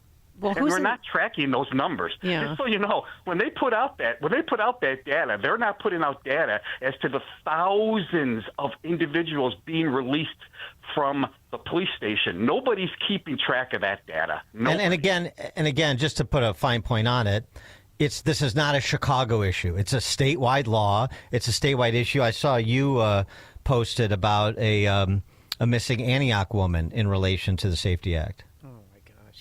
Yeah, for sure. It is absolutely a statewide issue. And it's, there's some counties that are better than other counties, without a doubt. And like you mentioned earlier about dividing lines, these violent criminals, they don't know the difference between Cook and DuPage. They don't know where the Will County line is between the municipalities there when they go out on I-55 or 290 and they commit crimes and they flee back to the city. They have no idea what community they're in, let alone what county they're in. But I tell you what, they're surprised when they get arrested in Oak Brook or Lombard or maybe somewhere in Will County and they're held in custody. They go to the first appearance court and they're actually, the state's attorneys are pleading for them to be held, and they're held, and they're like, what, I'm not in Cook, like they don't even know, like in Cook County, I'd be released from the police station. And the significant thing about that is it's the same law throughout the entire state, but it's not being applied the same. Yeah, but let's talk about that Antioch woman, Megan Boss, who was found in a container in a backyard. The guy that's been charged, Jose, Mendoza Gonzalez, he's out. He doesn't even have electronic monitoring on. He's at his house. The judge let him go. Hours later, he admitted that, she was in his basement for 3 days because he claimed she accidentally overdosed. He never called authorities. And then he took her body and put it in a garbage can. And all while her family is sick to their stomach, like physically out looking for her. And he's out as a free man until he appears for his trial in 2 weeks. And he may or may not show up for it. And I'm hearing reports that he's here illegally. Amy, you're absolutely right. And that's a charge that he could have. So the state's attorney, they plea in front of the judge. He could have looked at the case and held him. It's not mandatory because it's not homicide itself yet, but they could have held him in custody or put him on EM. And I could tell you, I'm absolutely positive that Antioch PD or their task force is still investigating that individual, probably for homicide, drug-induced homicide. So. That charge may come down in the future, but he should be in custody, but he's not in custody because of what the judge did. Well, and because, by the way, the one state's attorney in Illinois, not named Kim Foxx, Eric Einhart of Lake County, supports the Safety Act. And he was reelected by Lake County voters.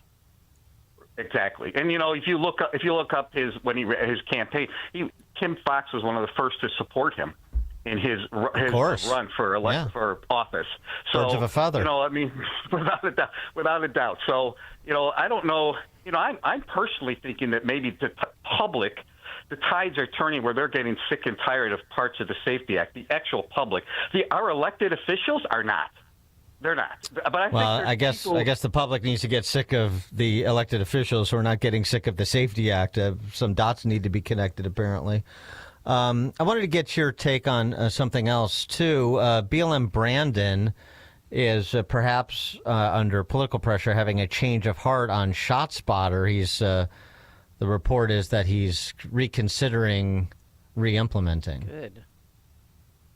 Yeah, so I saw that they asked for a request for proposal for companies, and ShotSpotter was one of the ones that put in, and I think his administration is probably telling them that they need to relook at that. It's a really good system. It's really accurate. Part of the information they put out was complete, nonsense. And all you have to do is look at the states and communities and cities throughout the United States that have ShotSpotter and look at their success and look at their data. Why was Chicago the only one that was the outlier? Like, if you look at the honest data that they put out, where Chicago was the only one that was really slamming it, saying it didn't work. It was racist. And the state's attorney came out with a statement that it doesn't help in any of the cases or any of the prosecution. Well, of course, that's ridiculous. The officers wouldn't have made an arrest unless they got a ShotSpotter. Right. Well, they wouldn't know people were injured or shot. Because you call 911, it takes forever to get through if they even show up. And you could bleed out in that time. No, but the argument was the real argument they made was it's racist because these are politicians that support lawlessness, even lawlessness that veers into the violent. They just do, and they are willing to sacrifice people's lives on the altar of racial politics. There's no other explanation for it. They run around, they basically tiptoe around it by saying, until Winnetka gets shot spotter, we're not going to have it on the south or west sides because it's racist. That was the actual argument. Yeah, and you know what? Police departments throughout the nation, you put your resources where they're needed, and you put the resources where the most crime is. We're not special here in Illinois, and if it happens to be the south side of Chicago where it needs more police officers or shot spotters, it makes, you're not going to put a device like that where they've had one shooting in 5 years. That doesn't make sense, and nobody would do that. The resources have to go where they're needed, and it's by where the crime's happening. It's not by the racial makeup of the community. Mm-hmm. Well, making sense in Illinois. I mean, those are things that don't usually belong in the same sentence. I assume you said you have kids in law enforcement, so you certainly talk to them. But other like brass and law enforcement, suburban, and around the state. I mean, what is their handle on these things? The combination of the Safety Act and sanctuary state and eliminating ShotSpotter, Tim Evans wanting to have a special court for people 18 to 26-year-old because their prefrontal cortex isn't fully formed and they're not responsible for the violent crimes they commit. I mean, just on and on. One idiotic idea, one dangerous policy after the other. And as I say, I'm not feeling the impetus coming from those who have responsibility for the administration of the criminal justice system to challenge the legislative and executive branches in this state. Yeah, you're spot on, and I would tell you something that certain law enforcement executives don't want to hear. I would say there's a lot more sheriffs in the state of Illinois that will come out and speak the truth or speak facts because they're elected and they can't be removed from office by politicians. Police chiefs, local police chiefs, superintendents, whatever their title is, they're not. A lot of them are not speaking up because, quite frankly, they like their job and they're being threatened. They will be threatened by their mayor, village president, whoever. Stay out of this. Don't talk about it if you like your job, because they're a Democratic mayor or a Republican, whatever. They're directing their law enforcement agencies, and that's horrible. We need executives, police executives that stand up, and even some of the state organizations that Illinois Police Chiefs Association, other sheriff's association, they need to come out with facts and data to show that this isn't working. But they have that data, Dan, but we're not releasing it because they don't want to go against the Pritzker administration or their own internal administration because, quite frankly, they'll be removed. Well, and that's interesting. Well, I mean, there's ways to get the data into the public domain without your fingerprints on it. They should be a little bit more creative and or just compliant with FOIAs, because I know there are FOIAs around for Safety Act related data. Number one. Number two, just like in terms of high profile, you need somebody high profile to break ranks sometimes to encourage the less courageous. What do you think about the job Larry Snelling has done under Brandon Johnson? I know it's difficult and you got to play the politics. I understand. I'm not naive, but what's your assessment of Snelling?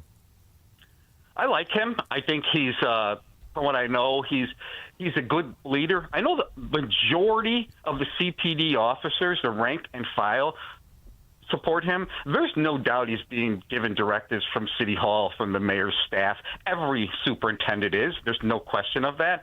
But I do think that he pushes back a little bit to the point that he can.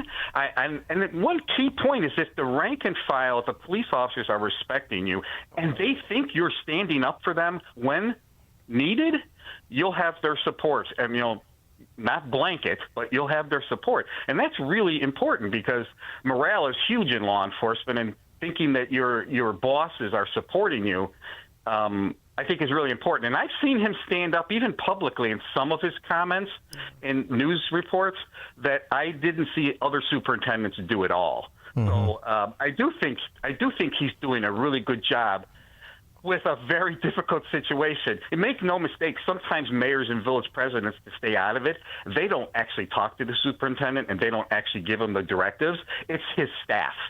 So they can have this removability. You know, his staff might call the superintendent and say, you will put more officers down in the loop to stop this chaos going on of these kids going around causing havoc. Right. And they say, don't worry about the overtime, just handle it.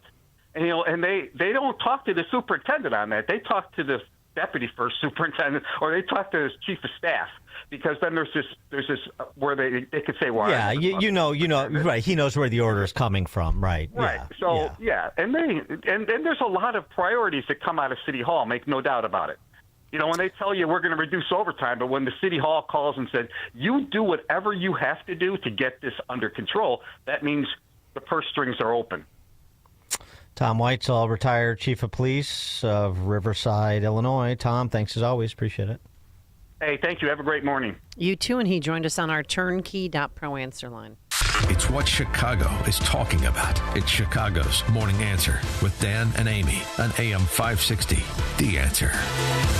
Do you remember when you were a kid and you fantasized that your bicycle was a motorcycle? Maybe you even put baseball cards in the spokes to make it sound like a motorcycle, but it really wasn't a motorcycle. Sometimes things just aren't what you want them to be. Like, let's take your retirement, for instance. Sometimes it looks like the numbers are getting to a pretty high amount. Might be $500,000, maybe $1 million, maybe more. But did you factor in all of the things like inflation, taxes, unpredictable market activities, things that make the numbers not appear what they are? Security in your retirement. Does it make you worry sometimes when you see market activity or you hear contradictory evidence of inflation numbers? Or what taxes will be on retirement? If these things make you worry, get nervous, even wonder if you have enough, well, then it's time to call Tom Fortino and the people of Alpha Wealth Group for a complimentary discovery meeting. And you can do that today. Simply call 630-864-6711. That's 630-864-6711 or online at alphawealthgroup.com. With over 3 decades of serving up streetwise insight and local perspective on Page 2, the voice of John Cass has a home at johncassnews.com. A place where common sense is still served daily. Listen up. Do you like being treated as a chumbalone, as a fool, sitting on a stool, smiling wanly at the sky? Don't be a chumbalone and subscribe at johncassnews.com. I'm John Cass, 40 years a newspaper man in Chicago. I won't name the place, it's just the paper now. That's the Chicago way. But I'm asking you to join me so you can get a decent cup of common sense at least. You're not going to get it from the media. It's time that you join the frontier of independent journalism at johncassnews.com. Don't get caught in the parade of chumbalones. Traditional media, mainstream media like the paper, they're all in on it. They think you're stupid. You know what they think? They think you're a chumbalone. Subscribe at johncassnews.com now for only $50 a year and become a member of the No Chumbalone Zone. AM 560. The Answer. Coming up on Chicago's Morning Answer is Pete Hegseth on his way out at DOD. We'll start there with Heritage Foundation Stephen Bucci at 7:07. Today, 58 degrees, showers at 7 a.m. WIND, Chicago. This is a Fox News alert. People are gathering at the Vatican, paying respects to Pope Francis. I'm Dave Anthony. Just 4 hours after we learned the Pope died this morning at the age of 88. He was such an eloquent preacher of divine mercy, but we also offer gratitude to God for the gift that he was. That's Cardinal Timothy Dolan a few minutes ago at St. Patrick's Cathedral in New York City. He was the first pope from the Americas. He was a symbol of humility and compassion for the poor and downtrodden. Now he is gone. Here's part of a brief message from the Vatican. Dearest brothers and sisters, with deep sorrow, I must announce the death of our Holy Father Francis. At 7:35 this morning, the Bishop of Rome, Francis, returned to the house of the Father. His entire life was was dedicated to the service of the Lord and his church. He taught us to live the values of the gospel with fidelity, courage, and universal love, especially in favor of the poorest and most marginalized. As Fox's Greg Palcott, Pope Francis led the Catholic Church since replacing Benedict in 2013. I was shocked when I got the phone call this morning saying he had passed away. That's because Father Gerald Murray, a priest at St. Joseph's in New York, tells Fox the Pope was so active celebrating Easter just yesterday in Rome. I saw him and I was saying, my goodness, he's really recovered a lot of strength and energy. He got in the Pope-mobile and they travel around St. Peter's Square. They brought babies up to him to touch and to kiss. And I said, my goodness, he's putting a strain on himself, but he looks pretty good. That was after the Pope spent 5 weeks hospitalized in February into March, suffering from double pneumonia. World leaders are paying tribute. The White House posted on X this morning, rest in peace, putting up a picture of the Pope with Vice President Vance. The two briefly met yesterday. Vance, in a statement on X, wrote, "My heart goes out to millions of Christians all over the world who loved him." America's listening to Fox News.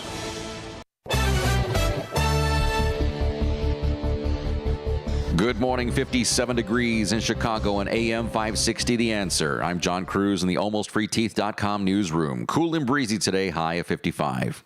A 16-year-old boy dead after a shooting early Sunday morning in Chicago's Inglewood district. It happened in the 7200 block of South Green Street. Witnesses waved down police who were patrolling the area where they found the victim with multiple gunshot wounds. That boy taken to University of Chicago Medical Center where he was pronounced dead. Several neighbors said they heard 8 to 10 rounds of gunshots. Chicago PD have no arrests in the case. This brings the number of teens killed so far this year to 5.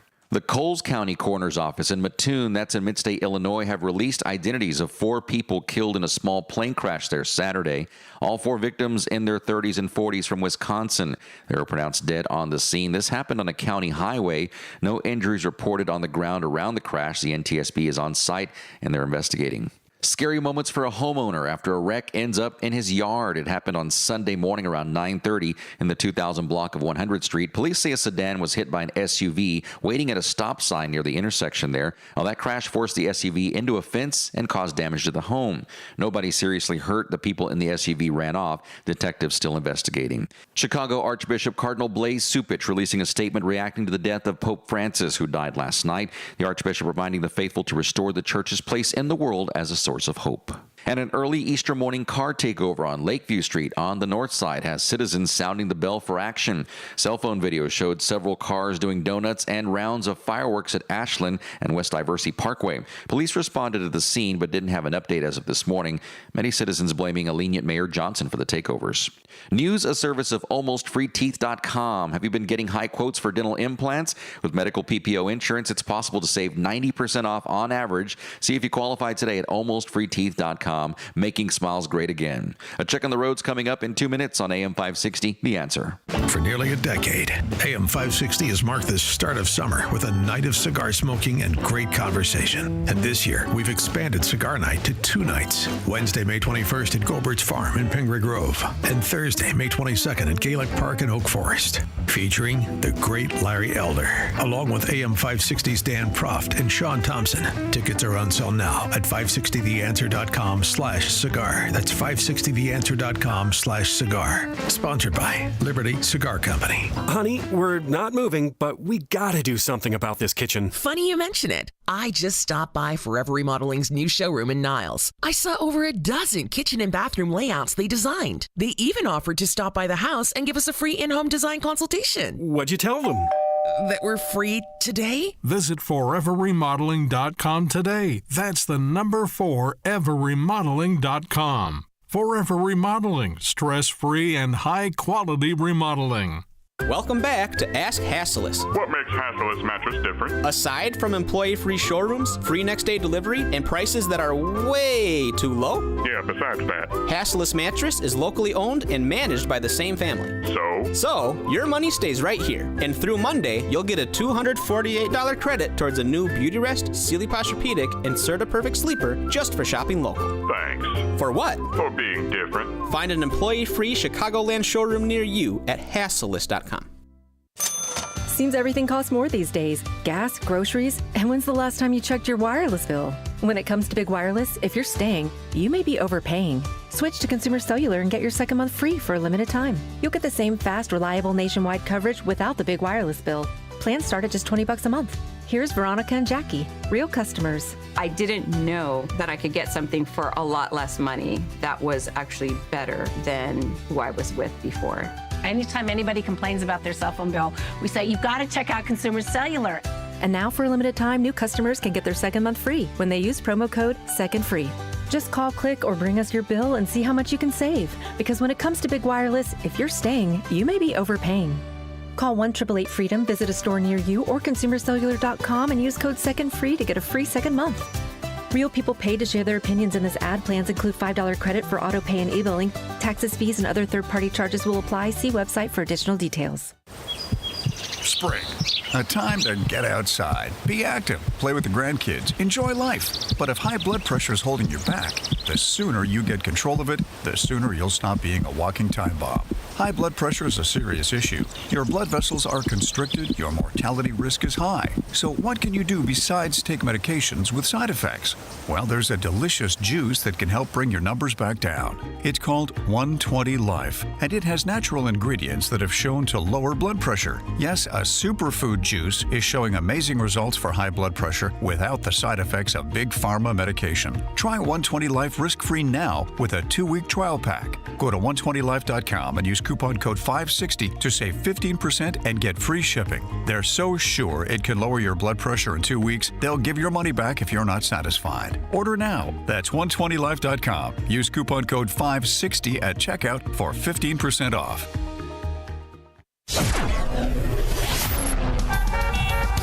Traffic starting to build on the Tri-State Tollway this morning on the ramp to the outbound Eisenhower. That's between Reagan Memorial and the Expressway exit. Also on the Stevenson outbound between Central and Harlem, about a 5-minute backup there.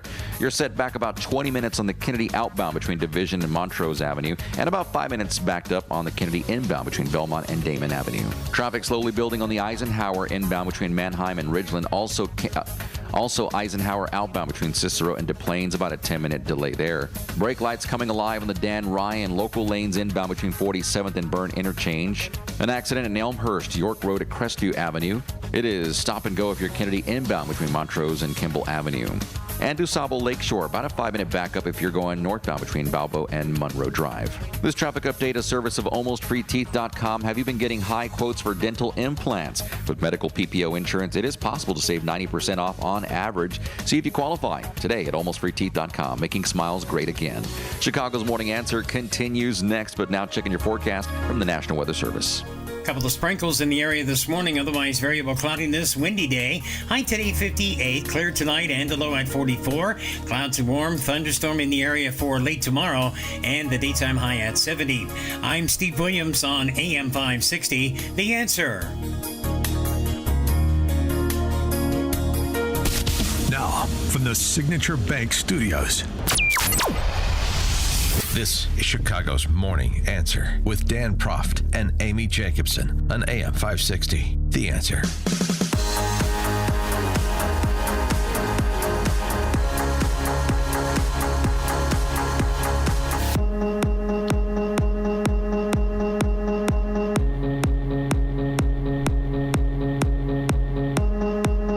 Top of the morning, Dan and Amy. Is Pete Hegseth about to have the shortest executive career since that Pope who got poisoned? Oh, damn. It's a little Wall Street reference there. Hegseth shared detailed plans about a military operation against the Houthis in Yemen on a second Signal group chat, this one on his personal phone, and including his wife, lawyer, and brother, according to 3 people familiar with the chat. Chat was set up during Hegseth's tumultuous confirmation hearing process as a way for his closest allies to strategize. But Hegseth continued to use the chat, which had more than a dozen people on it, to communicate after he was confirmed, according to people who spoke on a condition of anonymity, of course. This against the backdrop of some significant staff turnover. Press secretary, 3 former senior officials, top advisor Dan Caldwell, deputy chief of staff. Not a good look. And his press secretary, former, I guess now. It's been a month of total chaos at the Pentagon, from leaks of sensitive operational plans to mass firings. The dysfunction is now a major distraction for the president who deserves better from his senior leadership. What is Hegseth's future? What should it be?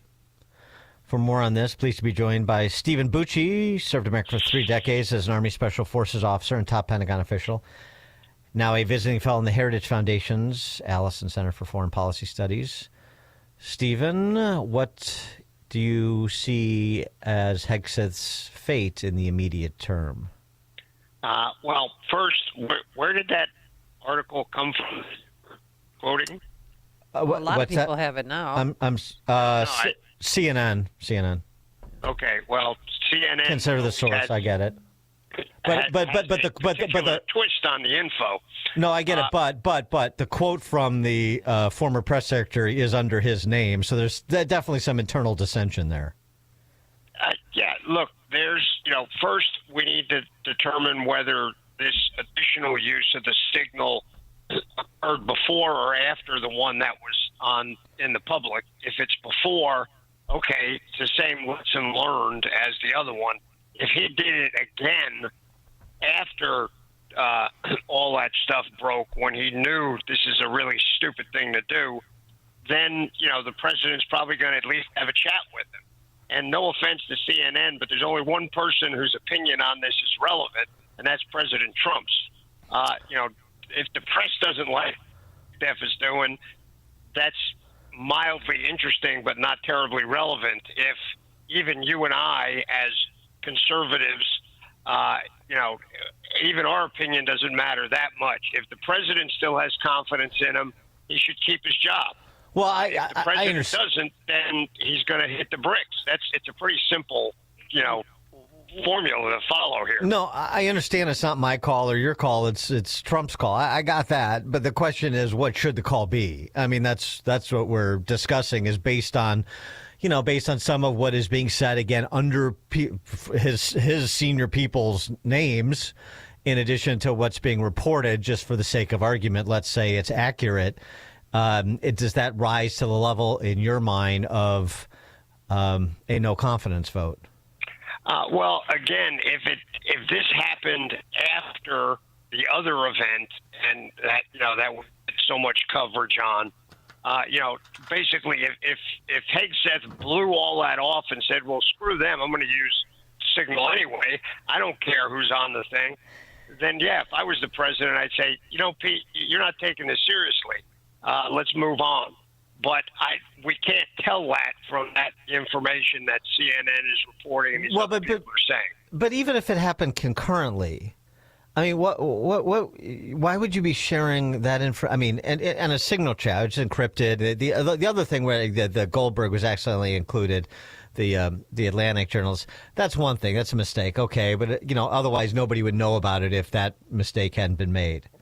But this, even if it was concurrent with the other one, why are you sharing this information with personnel with people who shouldn't be getting this information, including your wife, frankly? Yeah, it's again, this has been brought to his attention. If it happened before the other one, it's the same lesson learned. It's not even really considered a different event. If it happened afterwards, then it's stupid. You didn't learn anything.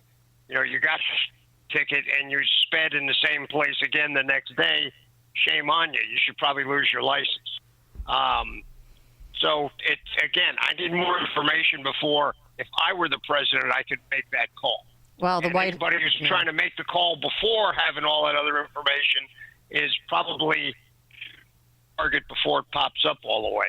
Well, the White House is lashing out at the New York Times report.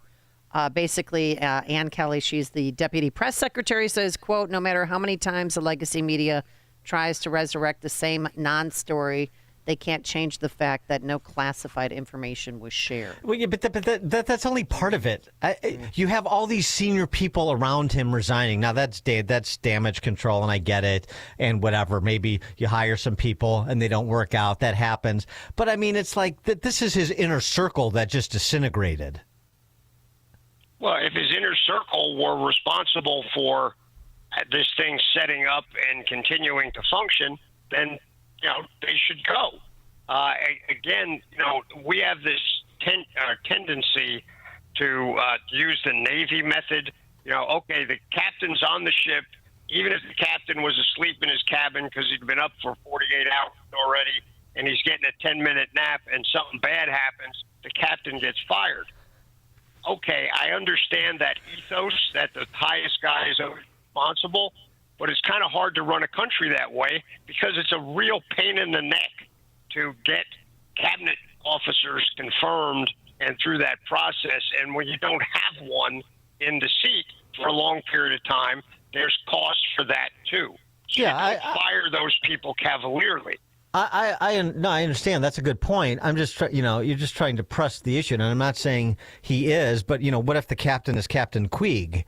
I mean, then he needs to be replaced. And so, just trying to drive, to that conversation in terms of the assessment based on what we know. But yeah, I hear what you're saying. Yeah. So if it turns out he is Captain Queeg, if he's the one who made all the bad decisions, and he just starts firing people to cover that up and to shift the blame to them, that's a leadership failure, and that you should go. But we don't know that's what happened yet. Right. So it does it, hey, Legacy Press, do your job and investigate. Don't speculate, investigate, and see what really happened. But again, CNN is not exactly a kind of source that their interpretation of things is going to cause me to jump up and suddenly, oh my goodness, it's like listening to 60 Minutes. 60 Minutes never has the whole story. They have some great stories, but boy, it is almost always about 25% of the full facts. It's been like that for decades. Everybody knows it. I don't know why people even give them interviews anymore, but that's the way they work. So you got to take that into account. I agree. I'm not giving CNN or the New York Times the benefit of the doubt. We wouldn't even be having this conversation were not his inner circle on the way out, and that's what really necessitates it. I wanted to get to something else. Well, first of all, Zelensky says that that Easter truce that Putin announced wasn't much of a truce. 387 shellings, 19 assaults by the Russian military. Drones had been used 290 times, though no casualties have been reported.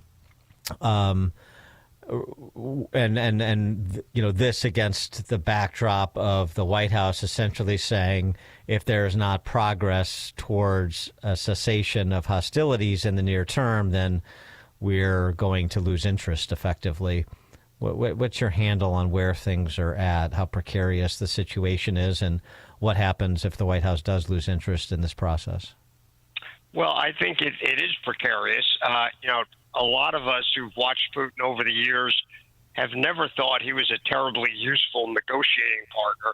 He's kind of a liar, and and he can do it with a totally straight face because he has such a flat affect about everything.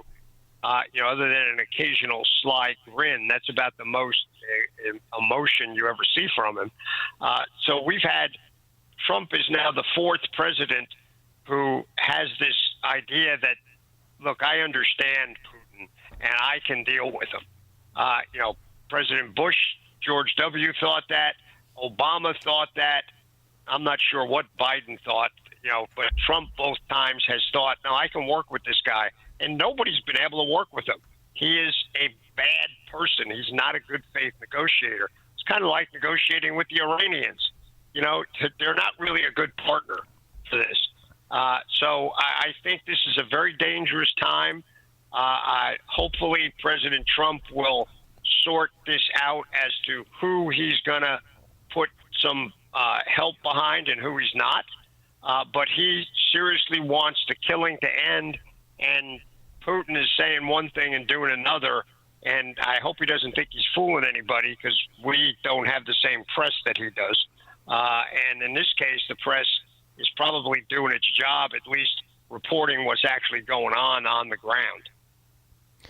And so, if they lose interest and Putin continues his advance to Kyiv, then what? I think then the president is probably going to reevaluate his reluctance to provide support to Zelensky. Because you can't let Kyiv fall. I don't think it's wise to let Kyiv fall. I don't think it's in the West's interest or in America's interest to let it fall. You know, letting Russia keep the Donbass and Crimea and some of the other areas, I don't think that's a big threat to us. I don't personally like it because I think the Russians are wrong in this in their invasion. But when it gets to actual hard interests, letting them conquer Kyiv and take the rest of the country, I just don't think is in anybody's interest other than Vladimir Putin's. So I think we should then go back to contributing to the multi-country aid that's coming into to Ukraine. But we'll have to see. He is Stephen Bucci, served America for 3 decades as an Army Special Forces officer and top Pentagon official. Now a visiting fellow in the Heritage Foundation's Allison Center for Foreign Policy Studies. Stephen, thank you as always. Appreciate it. It's my pleasure. Thanks for having me back on the show. Thank you. And he joined us on our turnkey.pro answer line. Connect with Dan and Amy using the AM560 mobile app. Download it today at 560theanswer.com/mobile. That shot was money, Lisa. Hey, speaking of, did you ever figure out what to do with your parents' old coin collection? Not yet. I need a reputable dealer to appraise them. I have no clue what they're worth. I just finished working on my dad's estate collections. I took it all to Fox Valley Coins. Their customer service was the best. Plus, they're super honest and reputable, but most importantly, experienced. They'll give you the best prices. Really? They handle estate collections? Absolutely. Buying, selling, appraising, they do it all. It was quick and simple, and we maintained our privacy. Fox Valley Coins made the whole process easy. That's exactly what I need. Are they local? Right in Naperville. They have an easy website to remember. FoxValleyCoins.com. Perfect. Now let's see if you can return this shot. Whether buying or selling or just want valuation, Fox Valley Coins is your trusted gold and silver dealer. Visit Fox Valley Coins, 1 light north of I-88 on Route 59 at the Naperville-Warrenville border. FoxValleyCoins.com. Family-owned integrity since 1981. You've heard us talk about our campaign this spring with Caring Network. They're a local pro-life organization based here in Chicagoland. And they're working to prevent abortions in Illinois by reaching abortion-minded women with a message of life and hope. But they need your help to do that.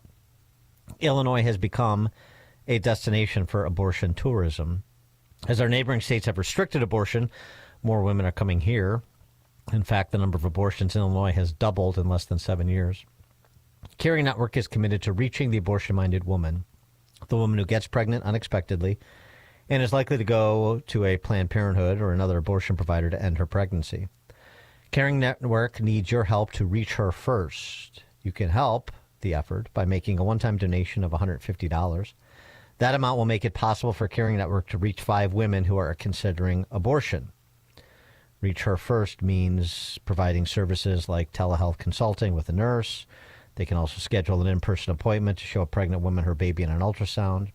To learn more and to make a donation to Caring Network, just go to 560theanswer.com/caring.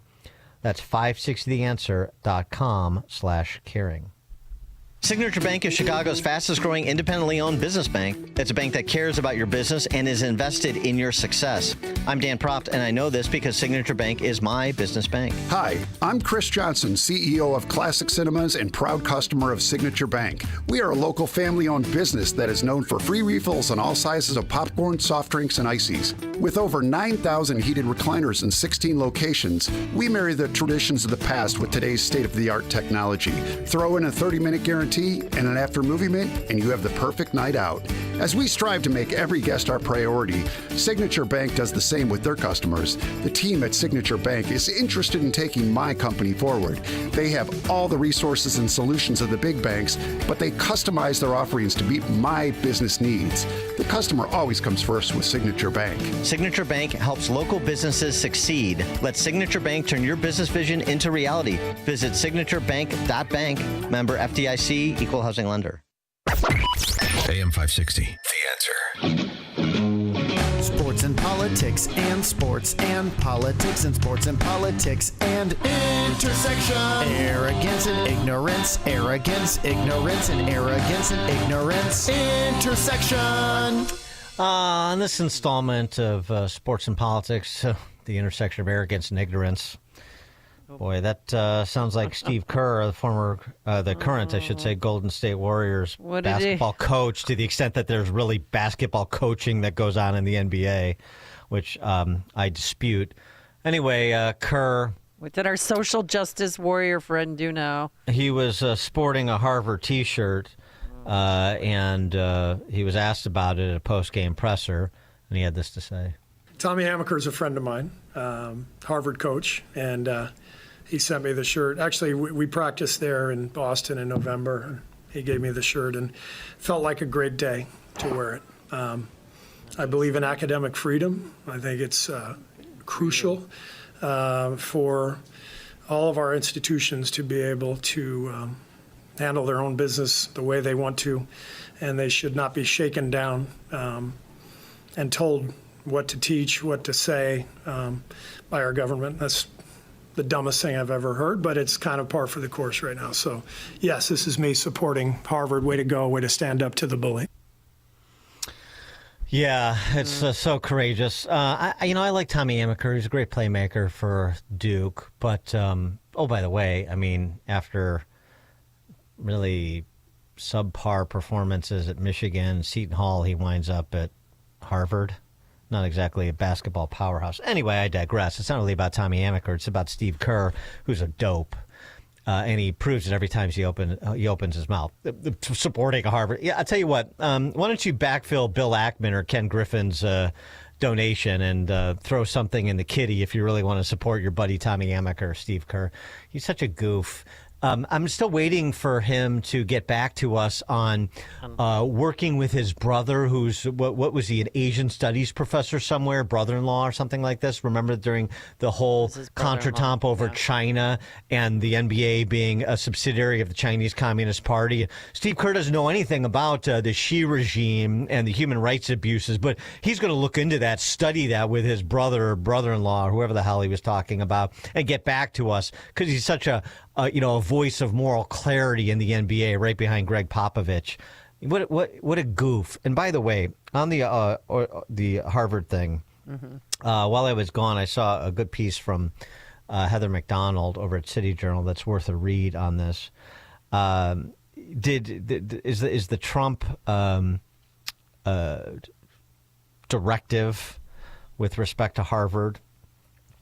Is that a bit of an overreach? Some components of what was included in his missive to Harvard about viewpoint diversity and so forth? Yeah, there's no question. But I think that was the point. That was the point. Harvard, I'll tell you what. You want this fight? Well, I'm going to give you this fight. I'm going to make you a deal you can't accept and bring you out of the shadow and into the light for additional public scrutiny. Because I tell you what, these days, these Ivy League schools don't look very good under intensive review. So you go ahead, and then you go ahead and use this, standing up to the bully to raise money from Steve Kerr and whoever else. Because all the money that you raise in response to this just goes to prove my point. Harvard doesn't need to be on the dole. We don't need to be spending $9 billion on Harvard. And you see the reaction you're getting from Harvard? The law school professors with their tendentious missive about, just like Steve Kerr, academic freedom and the rule. These guys were nowhere to be found. Nowhere to be found anytime there was lawfare initiated against Trump or anybody in Trump world, anytime there was repression of free thought and free speech on campus, anytime there was violence and ugliness on campus. Nowhere to be found. Now they're going to ride in like the cavalry. My ass. Nobody buys it. Perfect fight for Trump to pick with these dandies from Cambridge. I love it. I love it. And go ahead, throw Steve Kerr and whoever else wants to opine right in there with them. All right, coming up on Chicago's Morning Answer. At 7:37, we'll talk about the life and legacy of Pope Francis. with Mary Helen Fiorito from the Ethics and Public Policy Center. That's 7:37. But now let's head into that newsroom.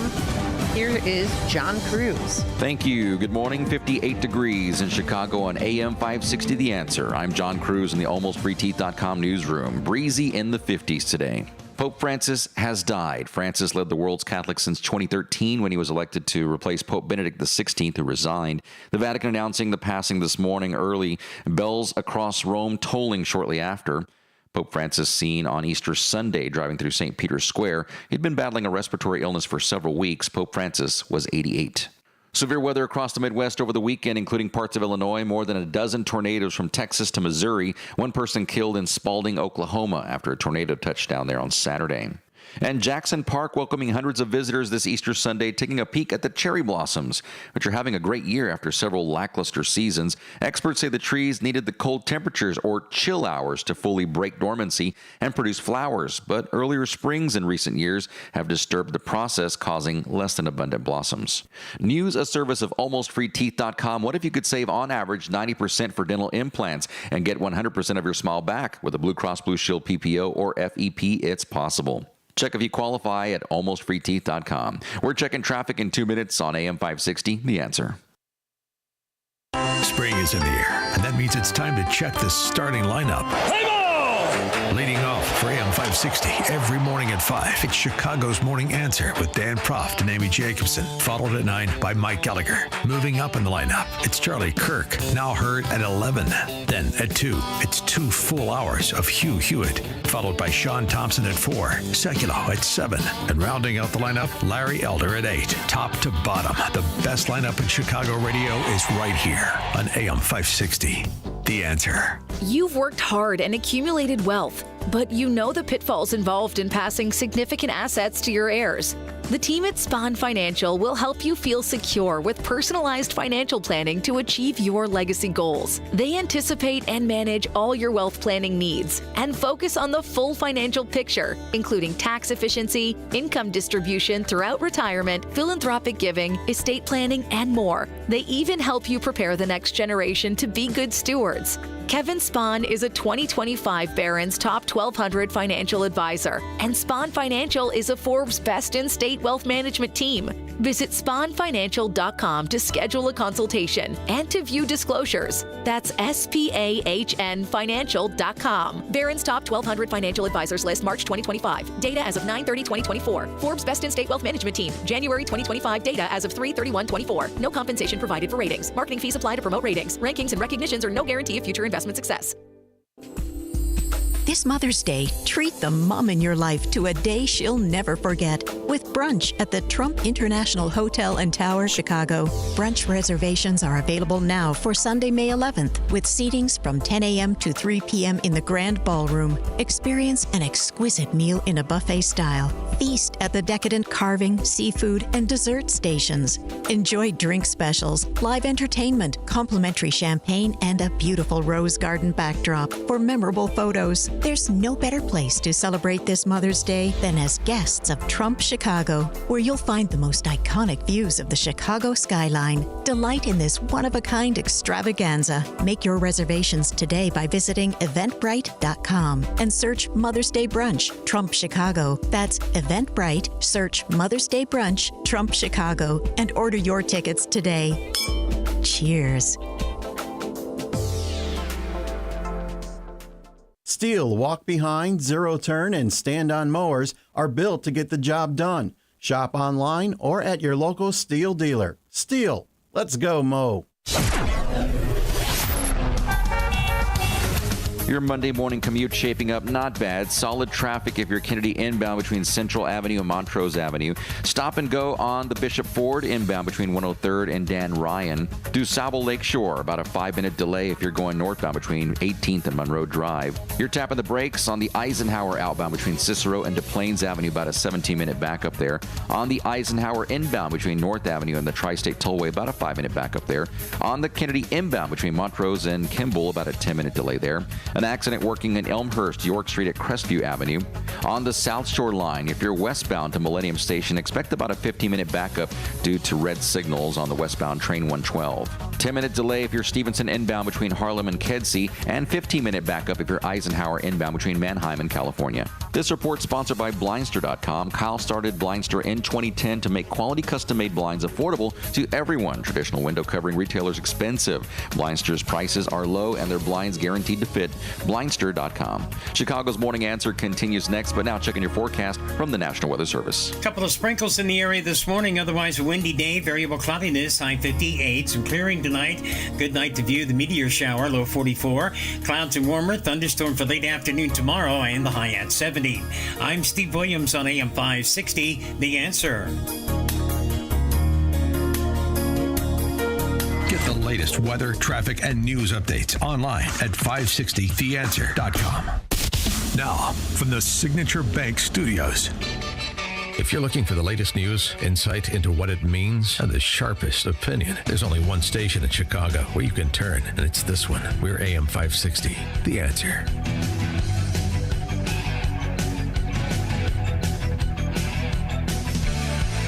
Top of the morning, Dan and Amy. So, news came over the transom about an hour ago that Pope Francis had passed away at the age of 88. President Trump and Vice President Vance both commenting. Trump posting on Truth Social this morning, "Rest in peace, Pope Francis. May God bless him and all who loved him." VP Vance, who had just met with Pope Francis. "My heart goes out to the millions of Christians all over the world who loved him. I was happy to see him yesterday, though he was obviously very ill. I'll always remember him for the homily he gave in the very early days of COVID. It was really quite beautiful.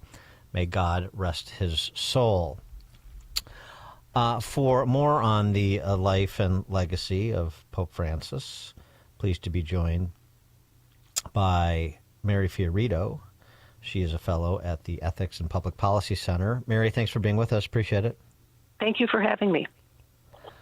So your reviews of Pope Francis's papacy? Well, I think we have to start with his passing on Easter Monday, which I do think is rather poignant. We celebrated Jesus' resurrection from the dead, and that resurrection which promises life eternal to all of us who are Christians. So I think it's quite beautiful that he was able to, push through and be there for one last Easter with the people he loved and served, working right up until the very end. And so it's a sad day, for Catholics around the globe, because we do look to him in the way I think many people in large families would look to a beloved grandfather. So it's sad in that respect. But yet, he leaves behind sort of a complicated legacy. He was the first pope from Latin America, and he was a pope who very much emphasized priorities for the poor and people who felt that they are marginalized. So he really made that sort of a keystone of his papacy, and that was in a way that sometimes led, I think, to confusion because he wasn't very precise with his language at times. Well, right, and oftentimes when he was precise with his language, it sort of ran afoul of his core competency, which is the catechism. I mean, we see this locally with Cardinal Cupich and others all the time, so we become used to it, at least in Chicagoland. But even the conversation he had with Vance prior to his passing, which reportedly included opposition to Trump immigration policy. Yeah, that has been sort of an interesting aspect of all of this, because the Holy Father also sent that, memo to American bishops not long ago, essentially taking a sideswipe at the vice president, which is very unusual. Not certainly just from the religious perspective, is that, you normally don't call people out when you disagree with them, right? As Scripture tells us, we handle those things privately before we say something publicly to another person with whom we disagree. But also, just from a diplomatic point of view, it was a kind of an unusual thing for him to do, and then he didn't name him. And, again, you have a pope from Latin America who would be very much sympathetic to the plight of a lot of Latin Americans who are living in very bad economies, very poorly run countries, and would likely really sympathize.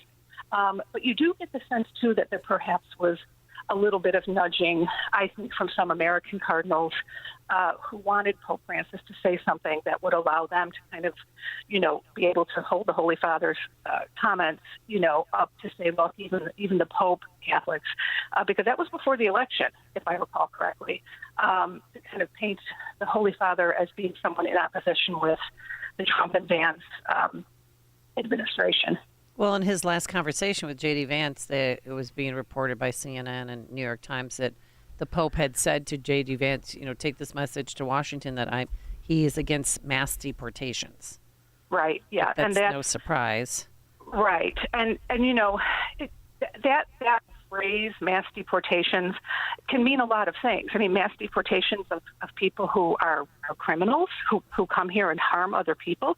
He's been very outspoken that, a nation has to have laws. He's been very clear about that. The U.S. bishops have been very clear about that, people must obey the laws of the receiving country, both when they enter here and while they live here. So you can't, just say as if we're just going to throw all civil law to the side now. Obviously, we have to care for migrants, especially people who are legitimate asylum seekers, who are really, and those exist, right? But not to the extent where we just welcome everybody and create chaos like we saw under the Biden administration. Yeah, it would be nice to get. Well, for one, specifically for Pope Francis, it'd be nice, since he is from South America, for him to recognize policies that are actually improving the plight of the quote-unquote marginalized, like what Milei is doing in Argentina, as compared to the despots and the central planners in most of the rest of Latin and South America, who is performing well for their constituents. That's number one. Number two, just the moral clarity on a lot of these salient issues of the day that do relate directly to Catholic instruction when it comes to family, when it comes to biology, the identitarian politics, the gender politics. There were things that he said that were consistent with certainly my understanding when he, for example, he called, and this is, I think prior to his papacy, he called the redefinition of marriage an anthropological regression. So that's moral clarity. But on a lot of these other issues, and with other politicians, ironically, like Biden, who purports to be Catholic, the lack of moral clarity on some of these issues, including but not limited to abortion, was problematic. I mean, that's where it seems to me conservative Catholics, in other words, Catholics, get frustrated is, you're going to weigh in on one issue here, but you're not going to weigh in on these other issues or these other politicians there, and it becomes pretty obvious that it's quite one-sided. Well, yeah, and, he was quite outspoken on abortion. In fact, he called it like hiring a hitman to solve a problem. That was a front-page headline in the New York Times. I think there was a difference in the way particularly secular media would amplify statements like that. But there's absolutely no question. He abhorred abortion. He spoke of that with some frequency. I just don't think it got the headlines that, others did. The New York Times was aghast because when he made that comment, analogizing it to hiring a hitman, he also said, even if a child is sick or disabled, and the New York Times was horrified by that, at least their headline writer was, and said, even of a sick fetus, the Pope is saying it's like hiring a hitman. So he had very strong views on marriage. I have a friend I worked with in the Chicago Archdiocese who had worked for him in the marriage tribunal at the Archdiocese of Buenos Aires, and she said he was quite outspoken when marriage was being redefined, as the quote that you just mentioned, Donald, indicates. So, he has kind of a complicated legacy because I think there was an overall consistency in the message somewhere, but he didn't have a precise way of saying things. I mean, Thomas Aquinas is said to have stated once, grace builds on nature, and nature in this case was a, very kind of tempestuous South American man, right, who was known for having a temper, right? And you compare that to the nature of Pope Benedict, who was a kind of shy, very scholarly, very brilliant German. You're dealing with two very different personalities, and therefore the way they expressed things was very different as well. What Pope Francis's views on LGBTQ plus? I mean, it was a bit nuanced, but how would you describe it? No, I think, Amy, he tried to see every single human person as a person made in the image and likeness of God who deserved dignity and respect. I think that's kind of where he started. And he wanted not to drive people further away from the church, but to say, yes, you have this particular inclination. That does not mean that God does not love you and that you are not welcome to come to church. So he was trying to walk a very fine line, right? I do believe he upheld the church's teaching in that regard, but he didn't want people to feel like they couldn't come back and seek God's mercy. And I do think, that particular lobby, I think had somehow convinced him that conservative Catholics wanted to drive gay people from the church, and that we said that they're condemned and they can't go to heaven, all this kind of stuff. And that would sort of make him very angry. And so he would say, no, that very famous quote, todos, todos, todos, everyone is welcome, everyone. But we're welcome on Christ's terms, not on our own terms, on Jesus' terms. So, but he didn't go ahead and say that second part, right? So that led to a little bit of, well, more than a little bit of confusion. But I can see where he would have wanted to make all people know, no, anyone is welcome to come back. Any prodigal son or daughter is welcome in the Father's house. So what happens now? Well, the funeral has to take place 4 to 6 days from the day of the death. My guess it will be this Saturday, because they have canceled the canonization of Carlos Acutis, who was a young Italian, 16-year-old Italian computer whiz who was going to be canonized this Sunday. That's already been canceled now, or postponed, I should say. So my guess is the funeral will be Friday or Saturday, and then 15 to 20 days from the day of the death, the conclave has to begin. And my guess is they'll probably stretch that out to the 20-day mark, because Pope Francis has named cardinals from all over the globe, from places that never had cardinals before. And so you're going to have men coming from literally around the world, most of whom have never met each other. And so they need to get time before they go into the conclave to meet, to get to know each other, to speak, to become better acquainted. And then after that, they go into the conclave, which is a word that from the Latin that means with the key, because they get locked in there. And then they vote for the new Holy Father. Well, I mean, what kind of influence is Cupich going to have in the conclave?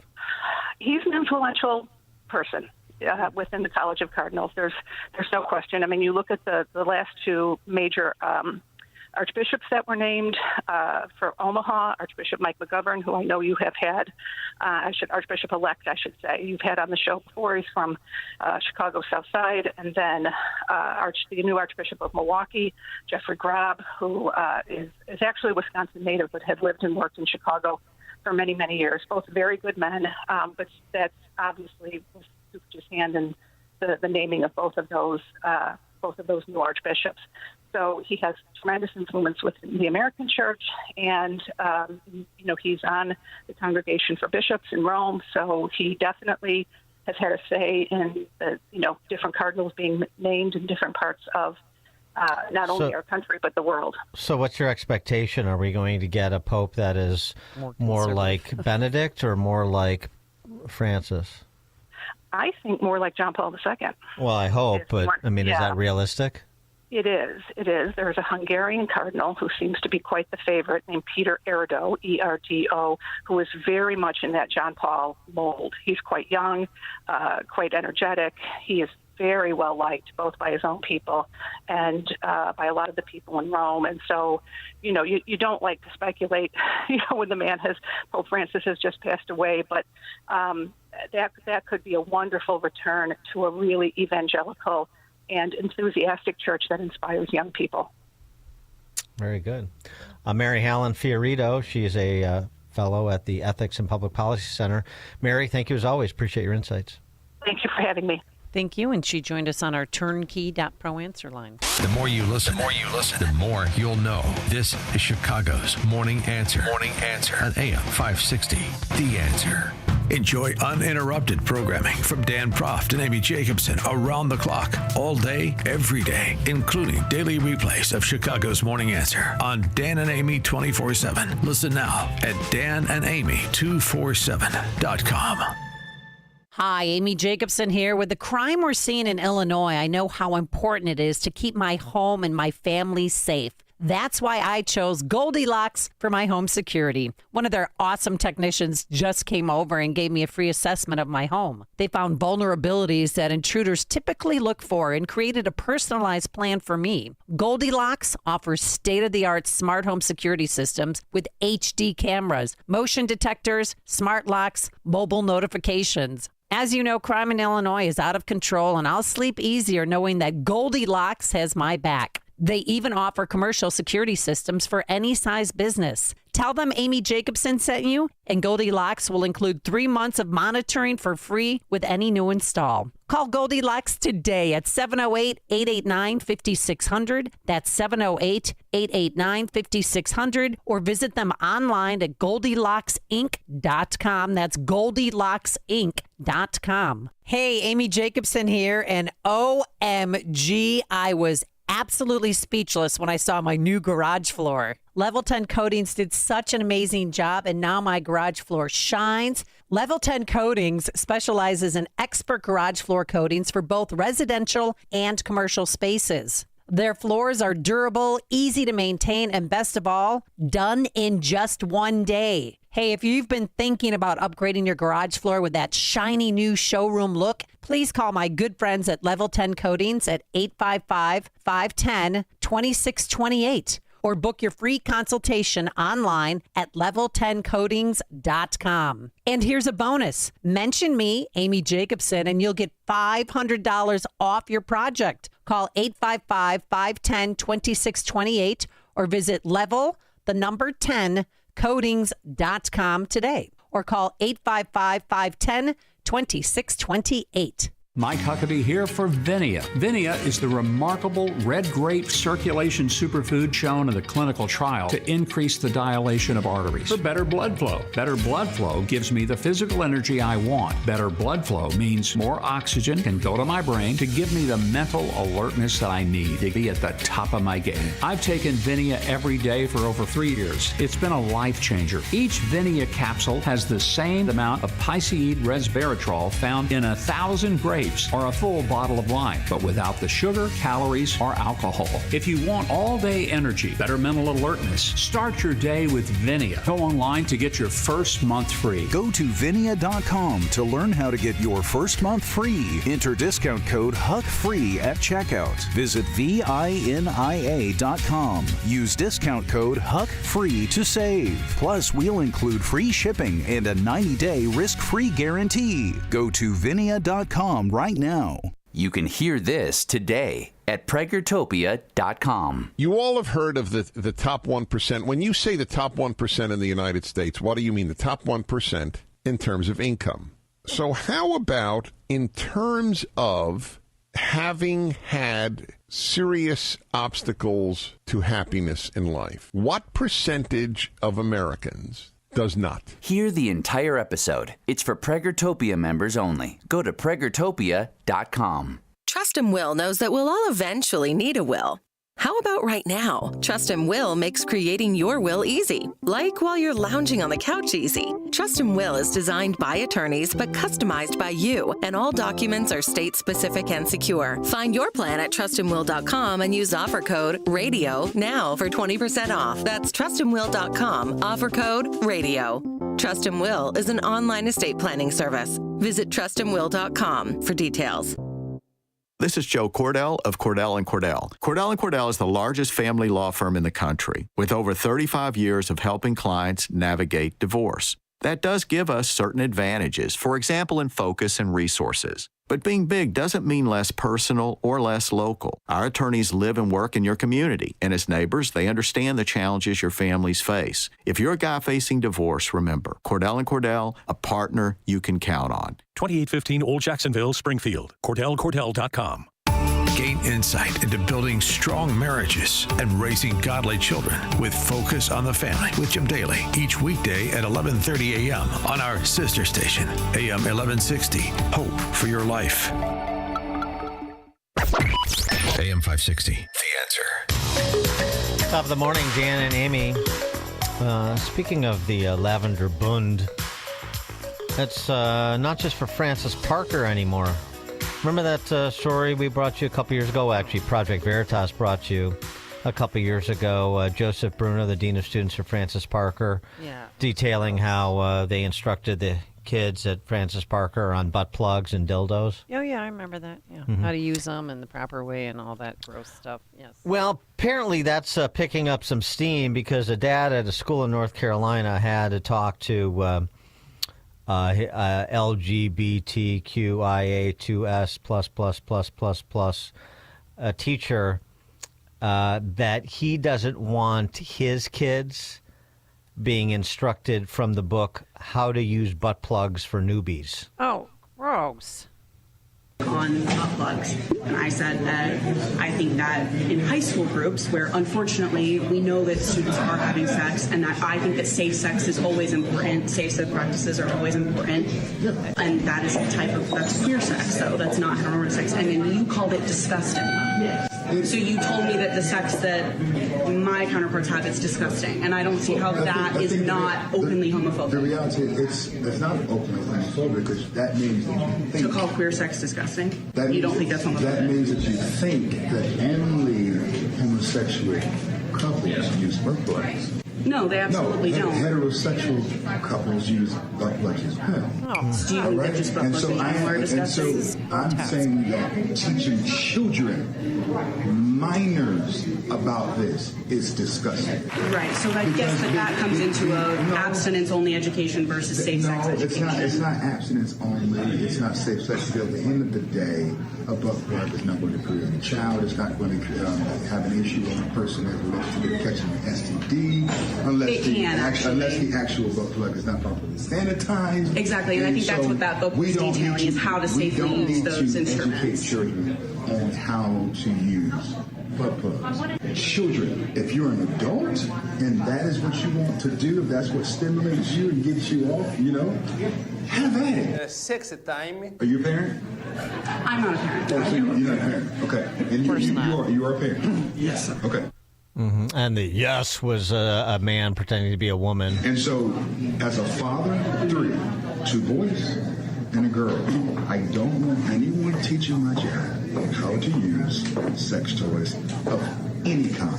That is.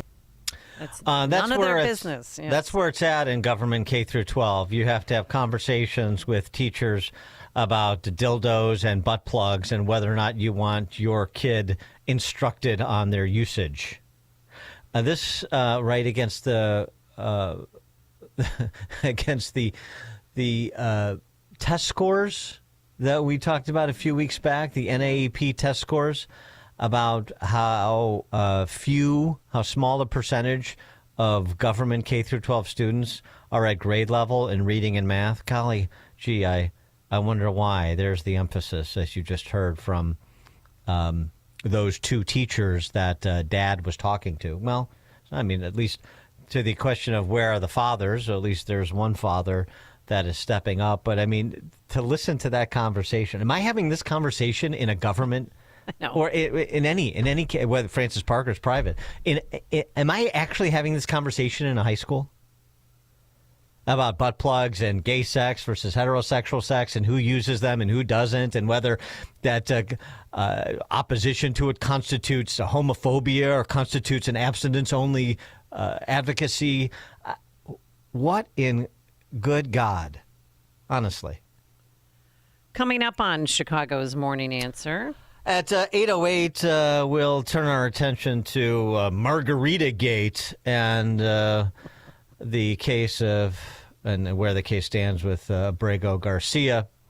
That's at 8:08. And his wife was stymied by a question from Michael Strahan from ABC's Good Morning America. We'll discuss that as well. Today we are going to have windy conditions, a high of 58 degrees, can't rule out a shower. And then tomorrow, thunderstorms and a high of 70 degrees. It is now 8 a.m. WIND Chicago. This is a Fox News alert. Pope Francis is being mourned around the world. I'm Dave Anthony. The last time we saw him, Easter Sunday, the last words of Blessed Easter as he gave us his blessing. Cardinal Timothy Dolan paying tribute at St. Patrick's Cathedral in New York City just hours after we learned the Pope died, after he'd spent Easter meeting with the public in Rome, seeming to be improved after his 5-week hospital stay, battling pneumonia February into March. The Vatican released a statement this morning.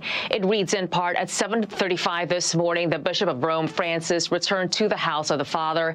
His entire life was dedicated to the service of the Lord and his church. He taught us to live the values of the gospel with fidelity, courage, and universal love, especially in favor of the poorest and most marginalized. That's Fox's Madeline Rivera. The Pope led the Catholic Church for 12 years. President Trump put out a statement, rest in peace, may God bless him and all who loved him. White House Press Secretary Caroline Leavitt just told Fox. It's a solemn day for Catholics around the world, and we are praying for all those who loved the Pope and believed in him. And tributes are pouring in from leaders globally. Fox's Jonathan Savage reports from London. King Charles and Queen Camilla were among the final world leaders to meet Pope Francis when they visited the Vatican earlier this month. Charles says he's deeply saddened by Pope Francis's passing at the age of 88. There's new controversy for Defense Secretary Pete Hegseth. Reports he had a second Signal group chat discussing American attacks on Houthi militants in Yemen last month with his wife and brother and lawyer. The first Signal discussion became infamous when a journalist was mistakenly allowed into the chat. Back to White House Press Secretary Caroline Leavitt. She also just told Fox no classified info was shared. The president stands by Hegseth after leaks she called illegal. And this is what happens when the entire Pentagon is working against you and working against the monumental change that you are trying to implement. And on Wall Street, falling futures suggest another sell-off coming. America's listening to Fox News. Good morning, 59 degrees in Chicago and AM 560 The Answer. I'm John Cruz in the State Farm Insurance Newsroom. A 16-year-old boy is dead after a shooting early Sunday morning in Chicago's Inglewood district. It happened in the 7,000 block of South Green Street. Witnesses waved down police on patrol to that area where they found the victim with multiple gunshot wounds. He was pronounced dead at the University of Chicago Medical Center. Now, several neighbors said they heard 8 to 10 rounds of gunfire. Chicago PD have no arrest in this case. This brings the number of teens killed so far this year to 5.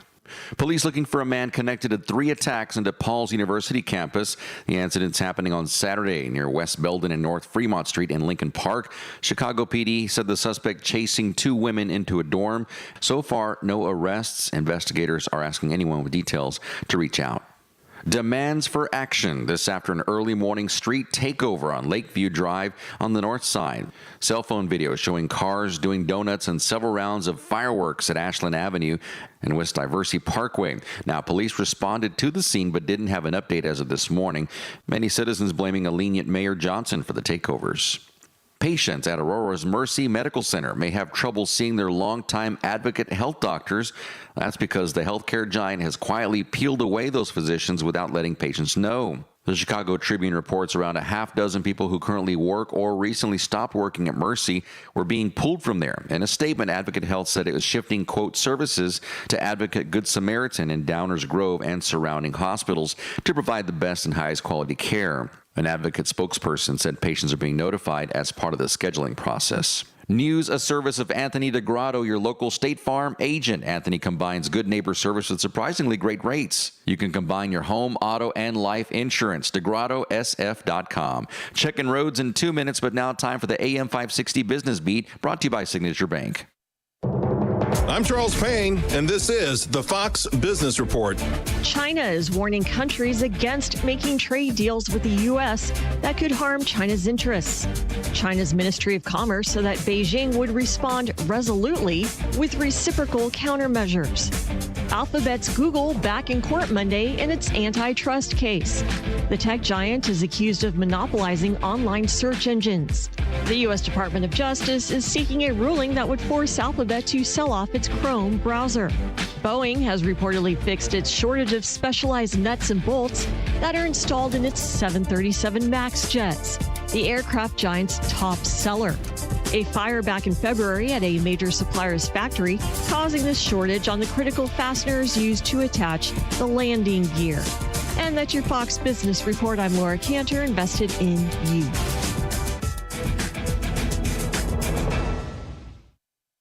For nearly a decade. AM 560 has marked the start of summer with a night of cigar smoking and great conversation. And this year, we've expanded Cigar Night to 2 nights. Wednesday, May 21st at Gobert's Farm in Pingree Grove, and Thursday, May 22nd at Gaelic Park in Oak Forest. Featuring the great Larry Elder, along with AM 560's Dan Proft and Sean Thompson. Tickets are on sale now at 560theanswer.com/cigar. That's 560theanswer.com/cigar. Sponsored by Fox Valley Coins. Hey, John. Need any help over there? Oh, hey, Chris. I'm good. Just digging some new flower beds and planting a couple shrubs. You sure you should be doing that? You know, with your high blood pressure and all? That's all good. I got my blood pressure under control now. Really? New medication? No, a superfood juice that is absolutely delicious. A juice? Yeah, it's 120 Life. It has 6 natural ingredients that have shown to control blood pressure. Wow, in a juice? Yep. So controlling my blood pressure tastes great and I feel great. I wonder if 120 Life could fix my procrastination getting yard work done. Not sure about that, but it sure helped me. Certainly has. You and your yard look great. Try 120 Life risk-free and get a 2-week trial pack. Order the 8-ounce drink or powdered mix. Go to 120life.com and use coupon code 560 to save 15% and get free shipping. They're so sure it can noticeably lower your blood pressure in 2 weeks, they'll give your money back if you're not satisfied. Order now. 120life.com. Use coupon code 560 at checkout to save 15% and get free shipping. Seems everything costs more these days. Gas, groceries, and when's the last time you checked your wireless bill? When it comes to Big Wireless, if you're staying, you may be overpaying. Switch to Consumer Cellular and get your second month free for a limited time. You'll get the same fast, reliable nationwide coverage without the big wireless bill. Plans start at just $20 a month. Here's Veronica and Jackie, real customers. I didn't know that I could get something for a lot less money that was actually better than who I was with before. Anytime anybody complains about their cell phone bill, we say, you've got to check out Consumer Cellular. And now for a limited time, new customers can get their second month free when they use promo code SECONDFREE. Just call, click, or bring us your bill and see how much you can save. Because when it comes to Big Wireless, if you're staying, you may be overpaying. Call 1-888-FREEDOM, visit a store near you, or consumercellular.com and use code SECONDFREE to get a free second month. Real people paid to share their opinions in this ad. Plans include $5 credit for auto pay and e-billing. Taxes, fees, and other third-party charges will apply. See website for additional details. Traffic is stacking up DuSable Lakeshore Drive northbound between Foster Avenue and Hollywood Avenue. On the Dan Ryan Express lanes inbound between 59th and Stevenson Expressway, expect about a 5-minute delay there. 17-minute backup on the Eisenhower inbound between First Avenue and Sacramento Boulevard. 10 minutes behind if you're Eisenhower outbound between Cicero and Des Plaines Avenue. On the Jane Addams Tollway, eastbound traffic stacking between Meacham and Route 53. Tapping the brakes, Kennedy inbound between Montrose and Damon Avenue, about a 25-minute backup there. Also Kennedy outbound between Division and Montrose, about a 24-minute backup in that area. On the Stevenson, stop and go inbound between Harlem and Kedzie Avenue, and the Tri-State Tollway, stop and go northbound between 75th and 31st Street. Typical slow spots, DuSable Lakeshore northbound between Marquette and Hayes, and the Eisenhower inbound between Irving Park and Veterans Memorial, slow traffic there as well. Traffic, a service of Turnkey. Turnkey is the key to cyber protection. For a limited time, Turnkey offering all new customers their first month of service free, including Microsoft licensing, antivirus, anti-malware, data backup, plus 24/7 help desk support. Visit turnkey.pro today. Chicago's Morning Answer continues next, but now check out your forecast from the National Weather Service.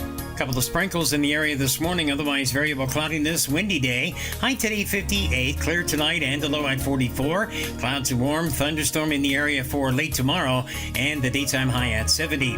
I'm Steve Williams on AM 560, The Answer. Get the latest weather, traffic, and news updates online at 560theanswer.com. Now, from the Signature Bank Studios, this is Chicago's Morning Answer with Dan Proft and Amy Jacobson on AM 560. The Answer.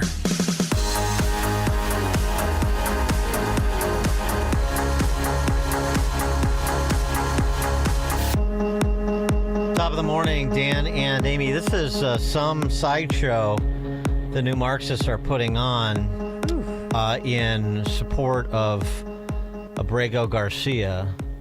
I mean, again, just another one of the interesting choices they make in terms of who will be their latest cause celeb. So Maryland Senator Chris Van Hollen flew to El Salvador to meet with Abrego Garcia. And the takeaway from that meeting... Yes.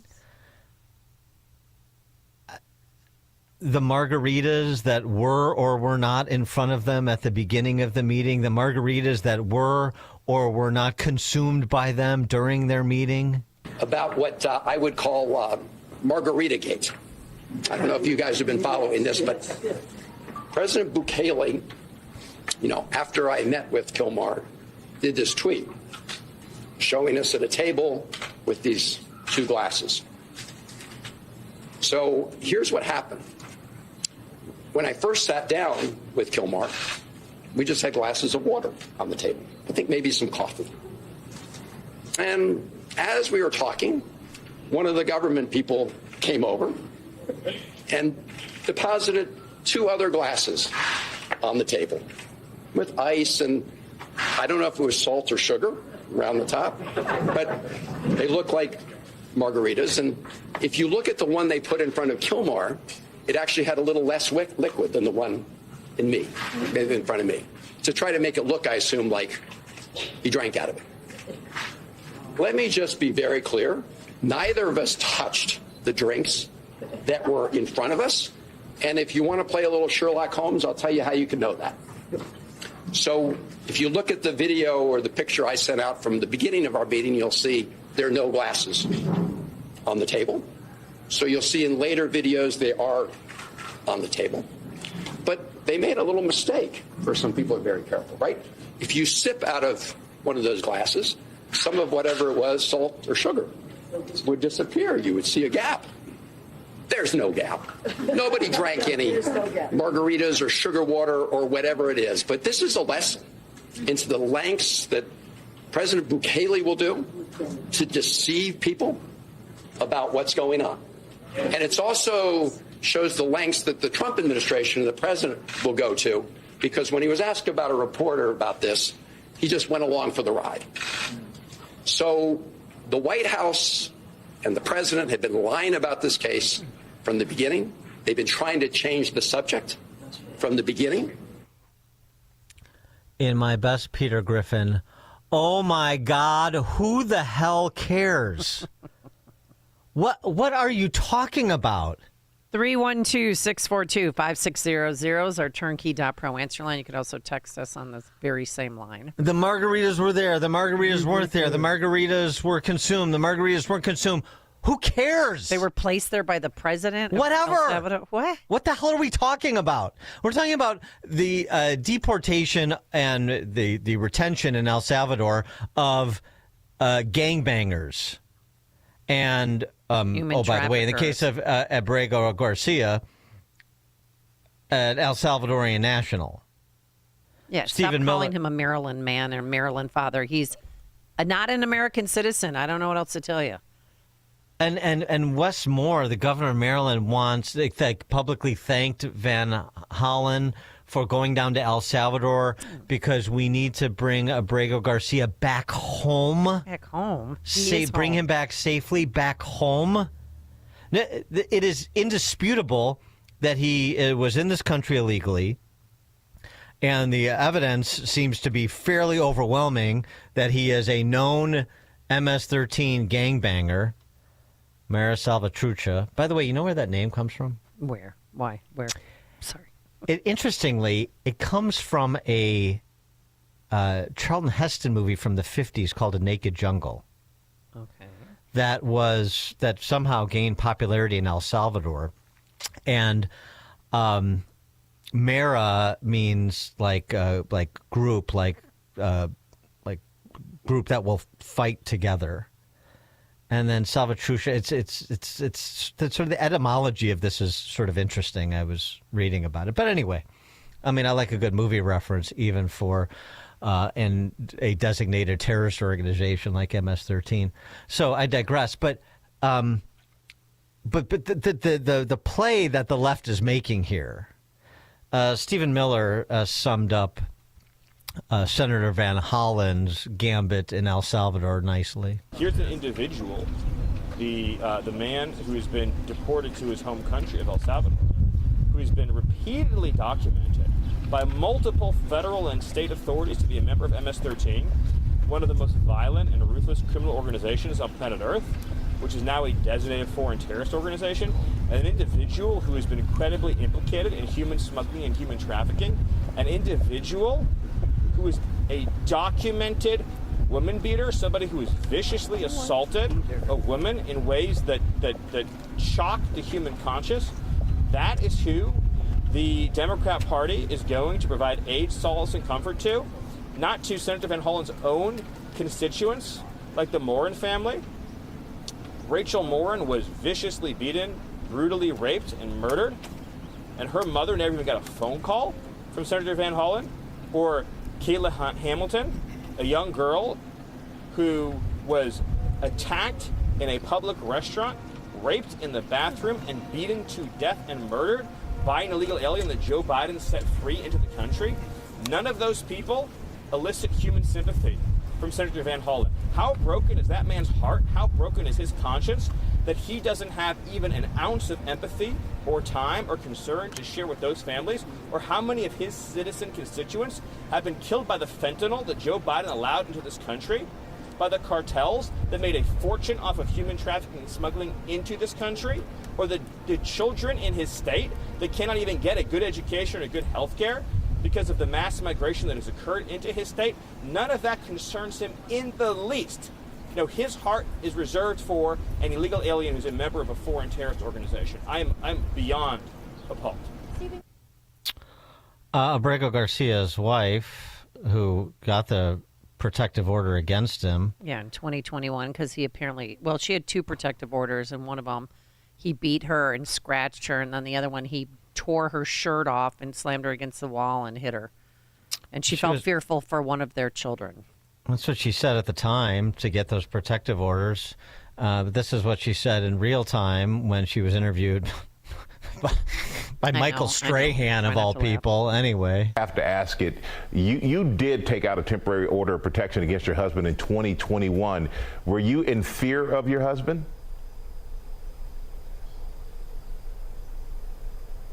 Hello? My husband is alive. That's all I can say. Okay. Then, you know, I'm not going to push on that, apparently. No, why not? Michael, that's your job, is to push her on that. Yeah, we know your husband's alive. I mean, you got these protective orders against him for a legitimate reason, right? Look, again, you have law enforcement weighing in. You've everybody who has looked at this guy, and there's all sorts of records that substantiate this, know him to be what Stephen Miller described him to be. So the issue becomes a matter of the process by which he was expelled from the country, right. Which we can have a due process discussion. I'm happy to do it. In fact, there's on the mass deportation issue, there's a pretty good insight here that's rooted in Supreme Court jurisprudence.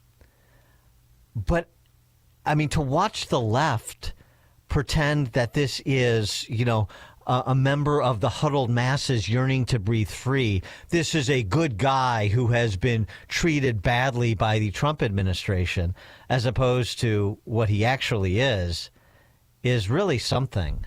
But again, I can't be surprised. I can't be appalled like Stephen Miller, because I see these same people do it with Mahmoud Khalil, a terrorist sympathizer at Columbia University. Oh, you see them, Jewish people dead and American Jewish people dead, too. You see them do it over and over and over again. Some of the worst, most hateful, violent or violent adjacent people in the world, the left runs to defend. It's a hill they're choosing to die on yet again. I mean, the buffoonery of the left, just keep it going. And the fact that the Senator Van Hollen admitted that he did use taxpayer money to travel to El Salvador to dine with a deported illegal alien MS-13 terrorist. And I'm sure none of these uncomfortable facts about Abrego Garcia's background were raised by the good senator. And interestingly, Robbie Garcia from California and Maxwell Frost from Florida, They wanted to go down to do their own photo op and their own performative routine like Van Halen for their constituents. I guess this is popular in leftist circles. And what happened? They wanted the oversight committee to pay for it. And Jim Comer sent them a letter saying, in pertinent part, what? It is absurd that you displayed active hostility for over 2 years toward the committee's oversight of the Biden border crisis and the consequences of millions of illegal aliens entering the country, yet now you're seeking to travel at committee expense to meet with foreign gang members. You may be pleased to know that a Democrat senator, Chris Van Hollen, was photographed just yesterday in El Salvador enjoying margaritas garnished with cherry slices. He didn't enjoy them! Those Representative Comer, because you would have seen the residual salt or sugar removed if he had. Who cares? I mean, what are we talking? It's just lunacy. Anyway, if you also if you also wish to meet with him, Abrego Garcia, you can spend your own money, but I will not approve a single dime of taxpayer funds for the use on this excursion you have requested. So that's a no-go for Garcia and Maxwell Frost unless they want to pay their own freight. Well, and Senator Cory Booker wants to go, too. Don't forget about me. I need my photo op. Everybody wants their photo op, sure, right. Get in queue. Kevin, Austin, Texas, you're on Chicago's Morning Answer. I'm surprised we didn't hear the senator say, hubba-da, because the way he was explaining it on defense was hilarious. And I think that's the old maxim that you've mentioned before. If you're explaining, you're losing.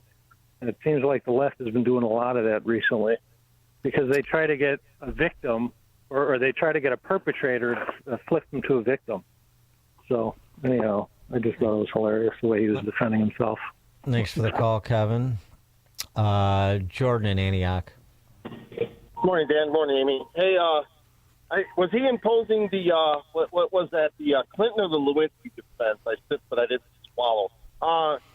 I don't understand. I see posts on Facebook, and I make the same comment to them, and then they delete the post on Facebook. Where's his documentation? It should be cut and dried. If he's an American citizen, I have my grandfather's papers from coming from Bremen, Germany from the 40s. Surely this grieving wife or this noble statesman that went to El Salvador to not drink margaritas, somebody has to have his documentation paperwork proving he's a citizen. And if that's the case, get him on the next flight back here. The other point is due process. If you want to argue due process, let's argue due process. I don't have a problem with that because they already admitted there might have been a screw-up. But if we're going to argue due process, let's argue the same due process rights for the American citizens, the ones who actually are documented and born here and belong here. In January 6th, when they were in D.C. doing absolutely nothing wrong, they've been in solitary confinement for a year. So let's have it on both sides. Let's have these arguments. But it's just ridiculous that they keep hammering, and I hope they do, like Amy said, just keep on going, please. Keep on hammering it. Provide his citizenship papers. It should be pretty cut and dried. He should come back. If not, then I guess he's where he belongs. Thanks for the call, Jordan. He is where he belongs, but there's the issue is the process by which he got there and or the process by which he should have been sent there. That's the rub. And this is essentially what the Supreme Court held when they talked about the Trump administration needing to facilitate, that's an important word, facilitate his return, and a federal appellate court judge providing some color on that word facilitate. You can't just be passive. You need to be active. And there's probably good reason for the Trump administration to err on the side of constructive compliance with the Supreme Court's decision, facilitating his return, going through the process. We'll go through the process. But there's something else on that, too, because on this mass deportation issue, because you've had a lot of people make the same point that on the one hand, you have an administration, being the Biden administration, that allowed millions of unvetted illegal migrants into the country. And then on the other hand, now we have to vet each one of them on the way out, even though we have established that they are illegal. They're here illegally. Well, there's Supreme Court precedent that is interesting, and maybe we'll talk about this a little bit more with Will Chamberlain at the bottom of the hour, too. There's an 1896 case, Wong Wing v. U.S., where the Supreme Court has weighed in on this.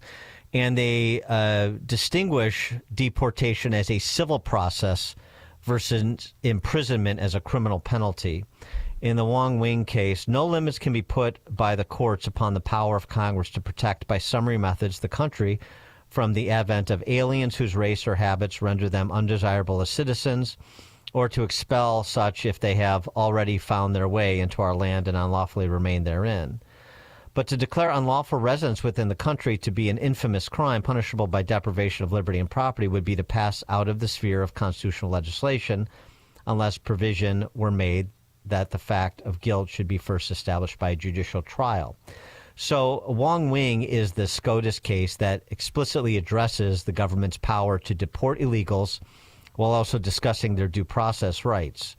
So when you think about mass deportation, the distinction needs to be made that this is a civil process. We're not imposing a criminal penalty, and that changes the implication of due process rights for somebody here illegally. This is maybe a little bit esoteric, but it's an important distinction, and it's a way for the Trump administration to legally affect the mass removal of people who mass entered here illegally and are currently here, starting with those who pose a public safety threat, like Abrego Garcia.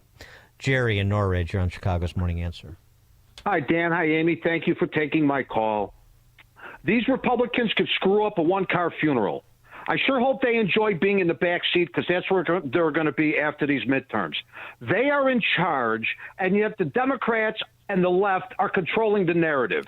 Every day there's another lawsuit against the Trump administration. Every day the Supreme Court rules against the Trump administration. Okay? They're in charge, and yet the Democrats are running the asylum.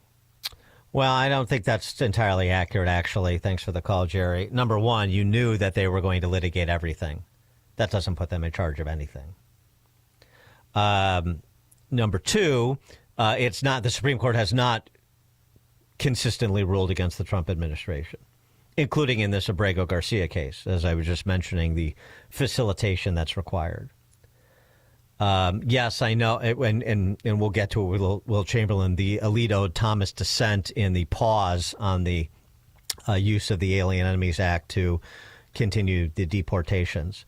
But that is far from over. These matters are always going to be litigated. The left is going to do its best to slow down. And of course, in their messaging, they're going to be hysterical and in the business of obfuscating and misdirecting and engage in all kinds of silliness. I don't know.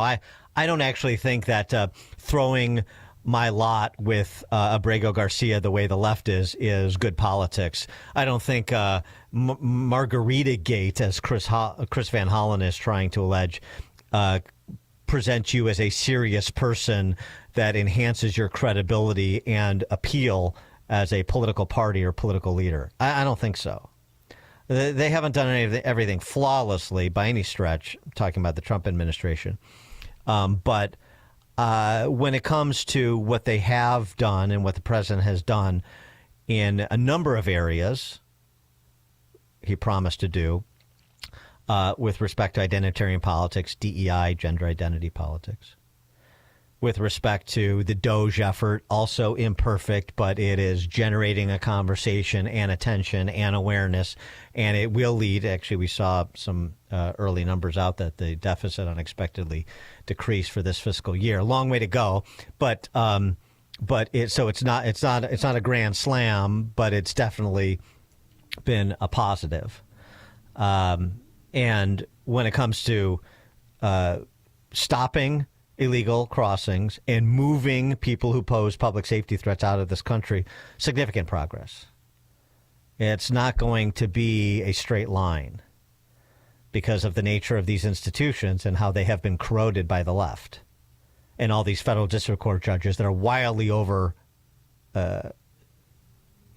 overplaying their hands, but need to get slapped back by the Supreme Court, by Congress, by a combination of the two. So it's competitive. It's a competitive environment, isn't it?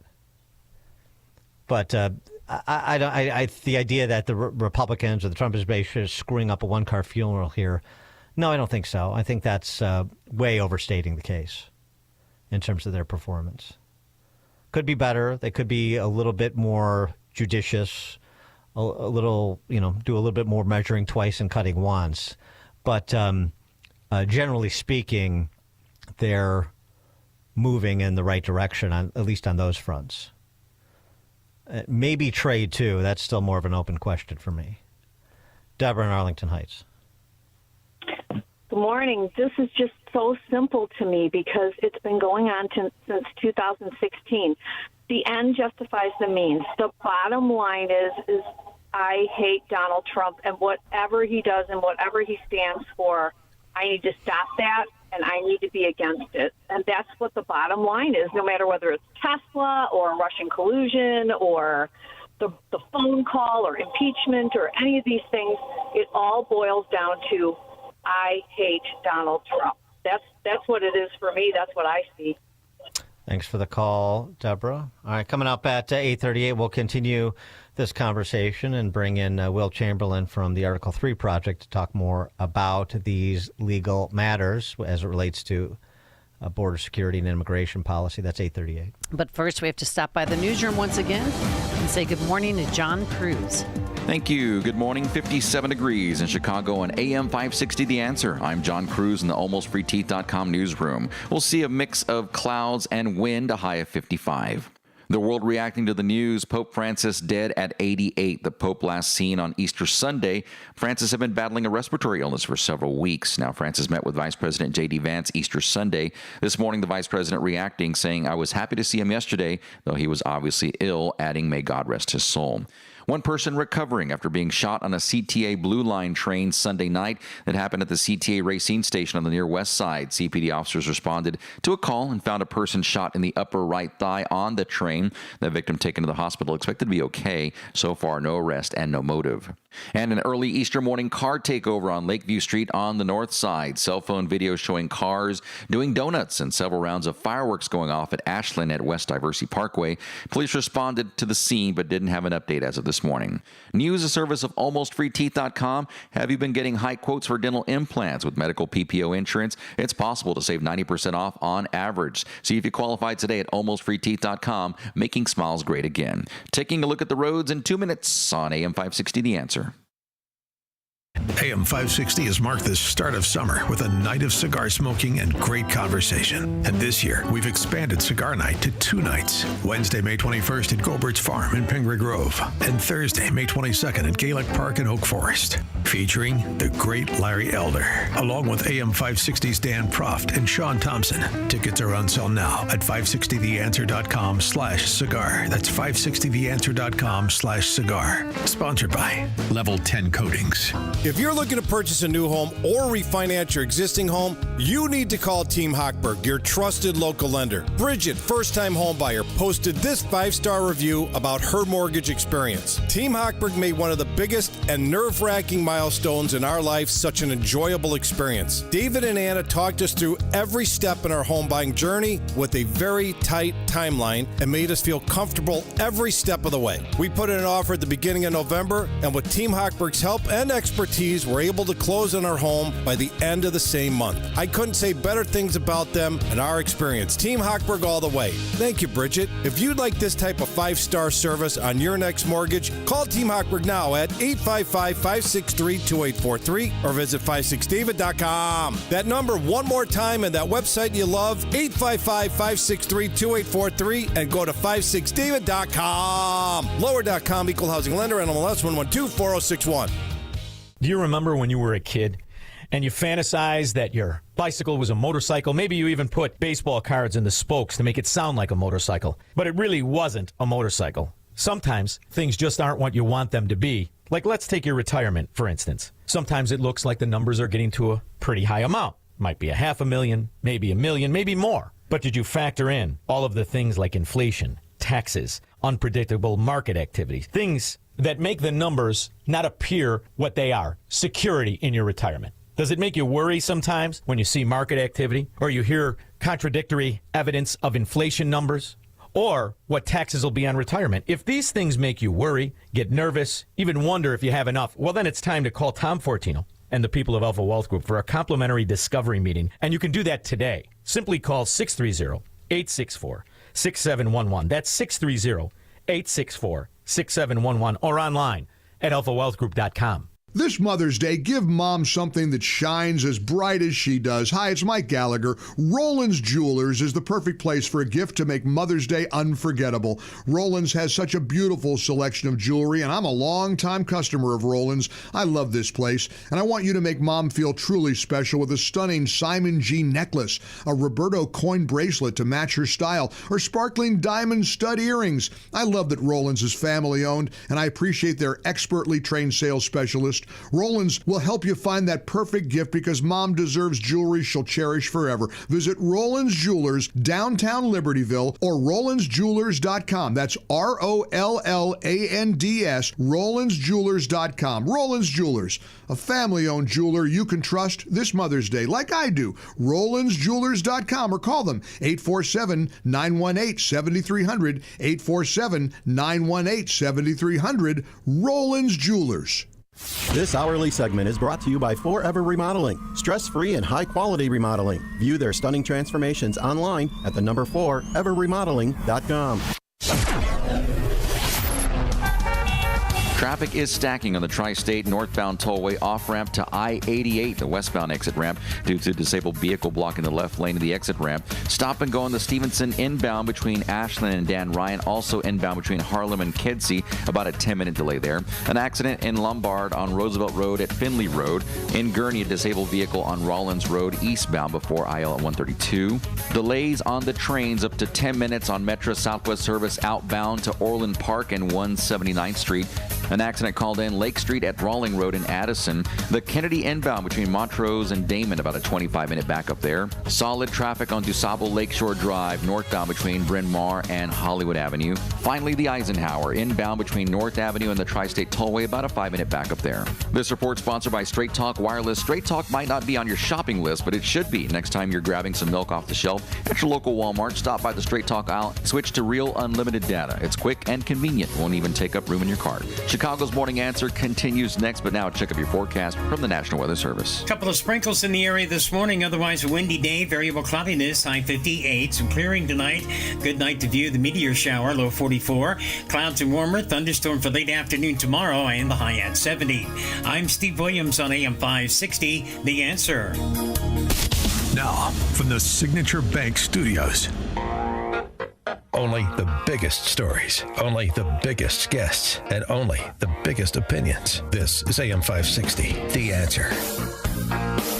Top of the morning, Dan and Amy. When it comes to the matters before the courts as it pertains to border security and immigration policy, and who has power over said policy, you would expect to hear legal arguments.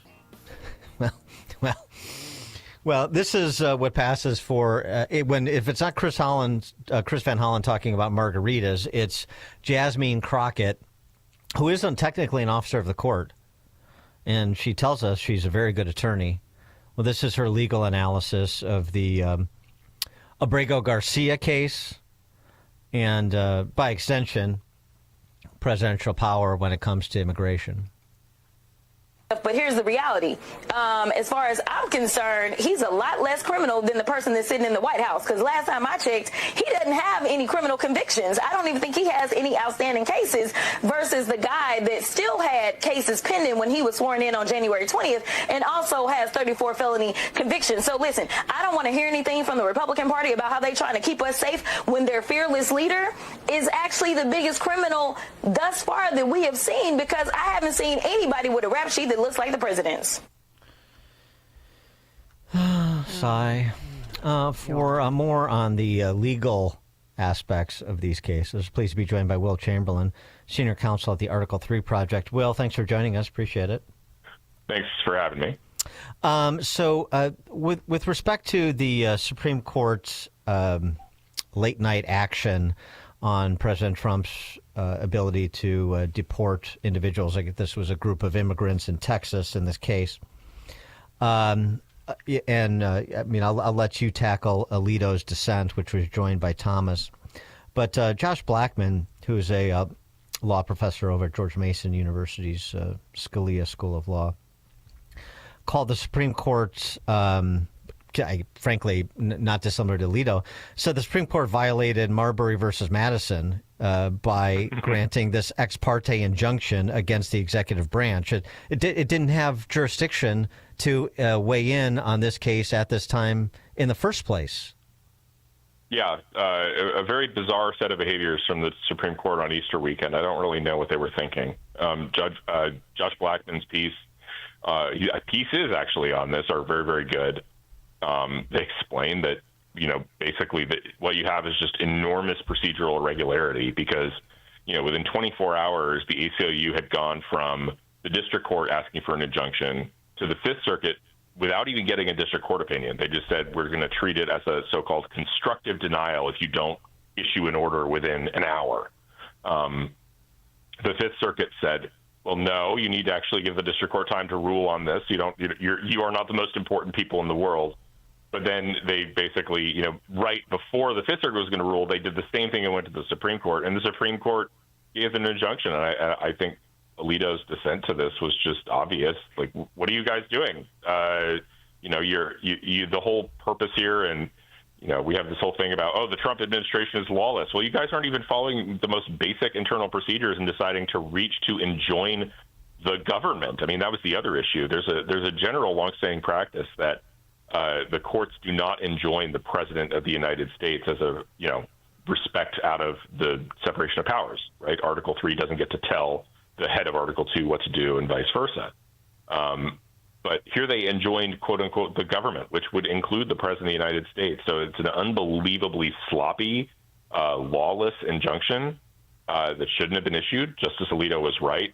I think, it's an administrative stay, so I think they'll have a chance to review it. I think they'll lift the stay, but if I were on that court, if I were Alito or Thomas, I'd just be flabbergasted with what my colleagues did over the weekend. Well, they issued an injunction in a case where there was no ruling from any lower court. When does that happen? Yeah, that's I've never seen anything like it. I've never seen it.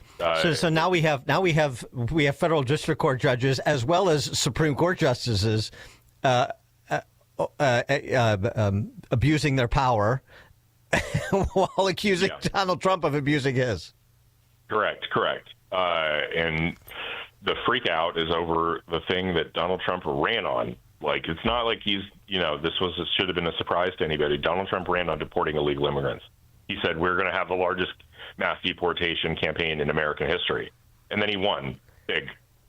So people should have been ready for that. It's kind of obvious it was coming. Well, we were talking just a bit ago before you joined us about this distinction in Supreme Court jurisprudence between deportation as a civil process versus imprisonment as a criminal penalty. And and the cases that suggest that the president does have the power to use deportation as a civil process in such a way that it does not require this vetting argument that is being advanced by those who are trying to prevent the deportations of people here illegally. Is that your view too? Is that the path that the president needs to go down, and perhaps he and Bondi and Miller and others provide an explanation here? I mean, I think, as for Abrego Garcia, I mean, obviously the path is, they just need to go ahead with proceedings to lift this withholding of removal from El Salvador. That's the thing they need to do there. In terms of the broader context of what they need to do vis-a-vis immigrants, I think vis-a-vis illegal migrants. I mean, you need to give them the, basically set up sort of industrial scale due process, because due process doesn't mean the same thing in all circumstances. Due process just means, in the immigration context, it can mean that something is do you have papers? No, get on the plane. That can be due process. So I think that they need to figure out how to set something up like that just gives that very bare minimum of due process to migrants that can be dealt with in 30 seconds. And then we need to kind of ramp up the funding for that. I think that's another thing. We don't have enough immigration judges. We don't have enough immigration. We don't have enough people who are working in the process of getting these people deported. Yeah, I mean, there's no vetting on the way in, but now the left wants everybody vetted on the way out. Yeah, I agree with that. Like the left created this problem. You facilitated a mass invasion, and now you're leaning on the law to give you a policy victory that you're not entitled to. Like that's ridiculous. Can you tell about? And oh, I'm sorry. Go on. I didn't mean it. no, you go ahead. You go ahead. I didn't have a thought. What happened in Tennessee? You know, that he was allegedly trafficking 7 individuals, and his vehicle was pulled over for speeding. Do you know why he wasn't arrested and charged with that at the time? I have no idea. I mean, it strikes me as just a very obvious issue. I mean, I guess they gave him a ticket or something. Yeah, I don't even know. I'm not ticket. even sure, but they gave him a speeding ticket, even though he was driving without a license, speeding with 8 other people, all of whom claimed to live in Maryland with him. Right, same address. But he admitted that he was taking them from Texas. It's just like, oh, you're trafficking illegal aliens. I guess the FBI was just under the impression that we don't prosecute this sort of thing, that we're happy to allow human trafficking to take place within the United States. So, right, like maybe they would have cared if it were like 10-year-old children or something, but it's like, oh, trafficking adults, not a big deal. We got bigger fish to fry.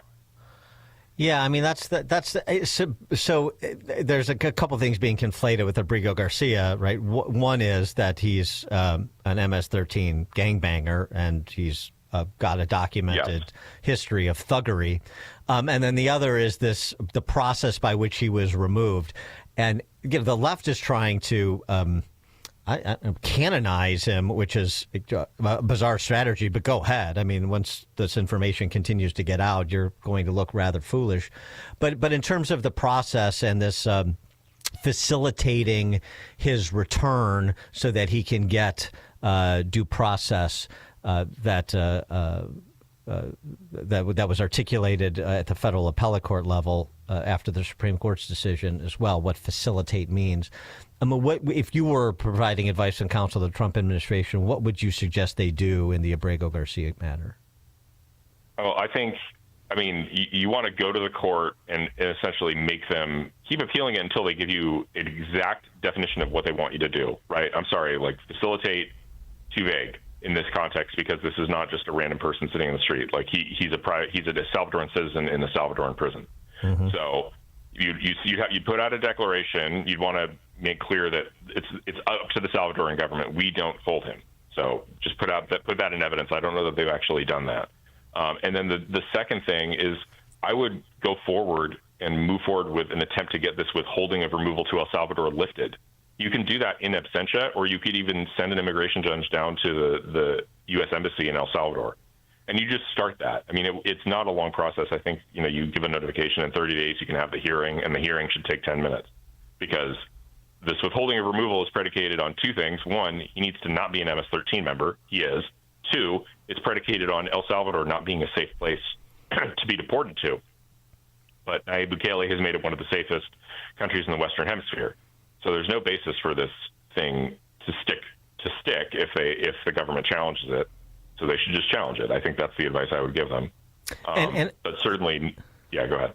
No, and ultimately, I mean, there's a lot of understandable nervousness after this Supreme Court stay that we were talking about earlier on deportations because of Kavanaugh and Roberts and Amy Coney Barrett. Here we go again with Amy Coney Barrett.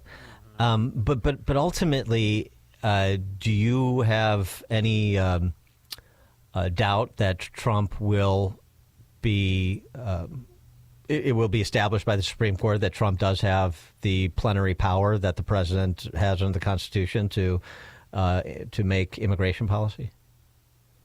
I mean, he doesn't have plenary power to make immigration policy, but they'll affirm the powers that he has that are granted to him by Congress. They'll affirm the Alien Enemies Act. They'll affirm his general authority to deport. They're not going to right. They're not going to be completely lawless about this. I'd be shocked if they were. I think it would hurt them. And then when it comes to like individual cases, what you're going to see is that all these people are going to end up getting deported. They're not going to come home. They don't have a right to be here. Like Abrigo Garcia is never going to be reunited with his family in Maryland again. Sorry, you never had a legal right to reside in the United States to begin with. You were always an illegal alien.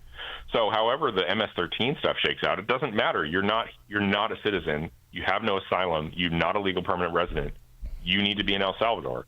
And, if you have a problem, you don't want to be in El Salvador in prison, then you need hundreds of thousands of dollars being spent on your legal defense here to be directed to El Salvador, where you can actually deal with a sovereign that holds you in custody.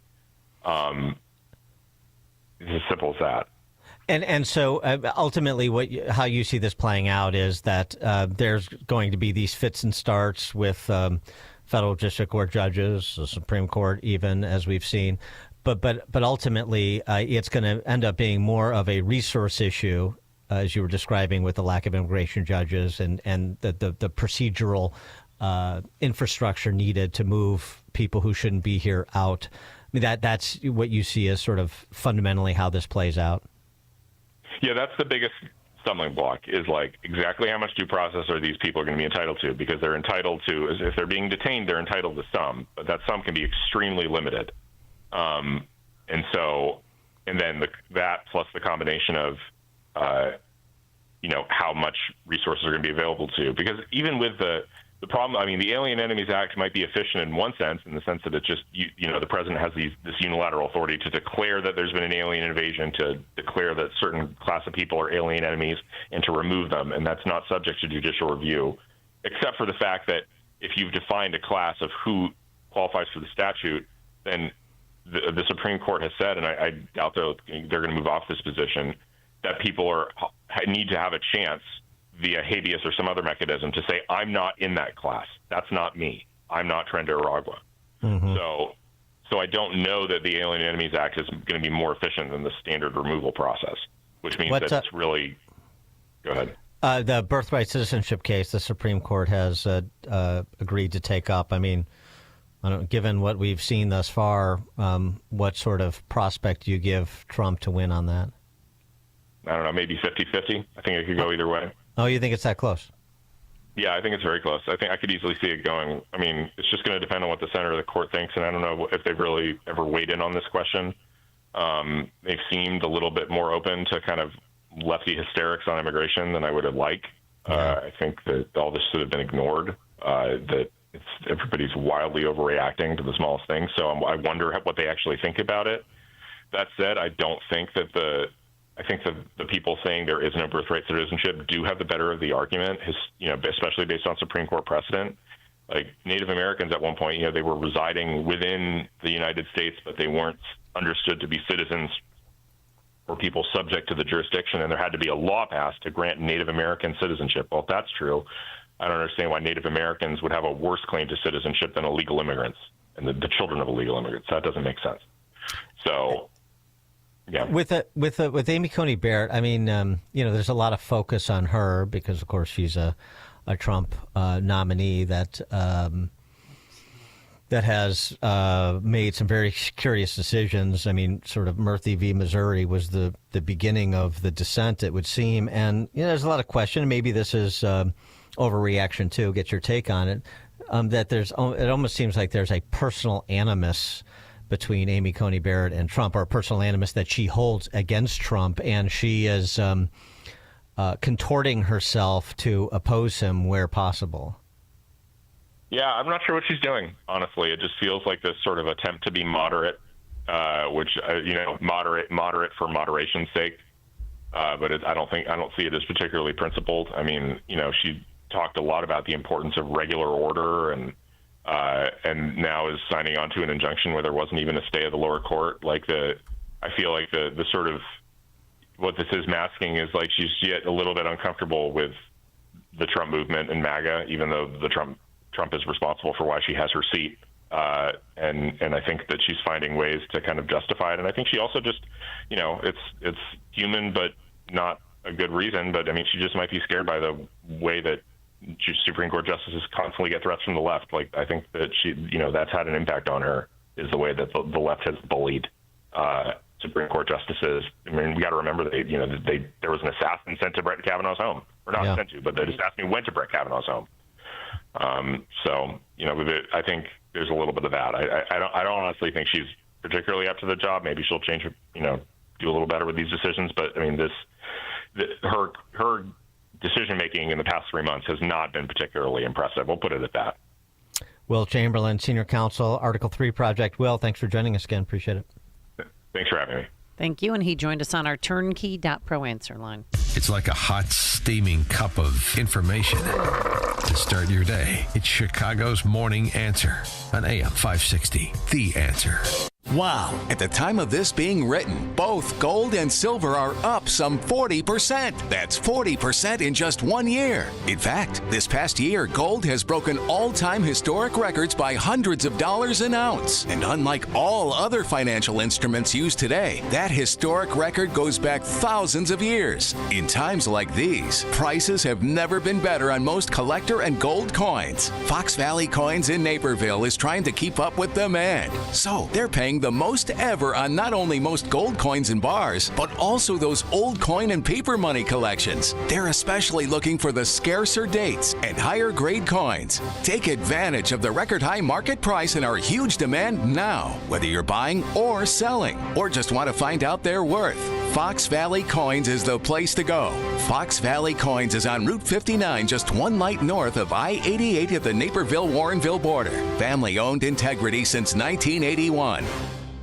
Mike Lindell and his employees want to personally thank you for your continued support of MyPillow. They have a big allotment of their bed sheets that were earmarked for the box stores this spring. Well, they did it again. The box stores didn't come through, so they're going to pass the savings on to you. Now there is no middleman, so you're going to get wholesale prices on their famous Giza Dreams and Percale bed sheets. Giza Dream queen size normally $139.98. Your wholesale price $69.99. King size only $79.99. Percale queen size normally $89.98. Your wholesale price $29.98. King size only $34.98. So go to mypillow.com and use promo code LIBERTY or call 800-489-0201. Free shipping options available. This allotment won't last long. When they're gone, they're gone. So remember, go to mypillow.com and use promo code LIBERTY or call 800-489-0201 to get these amazing wholesale offers.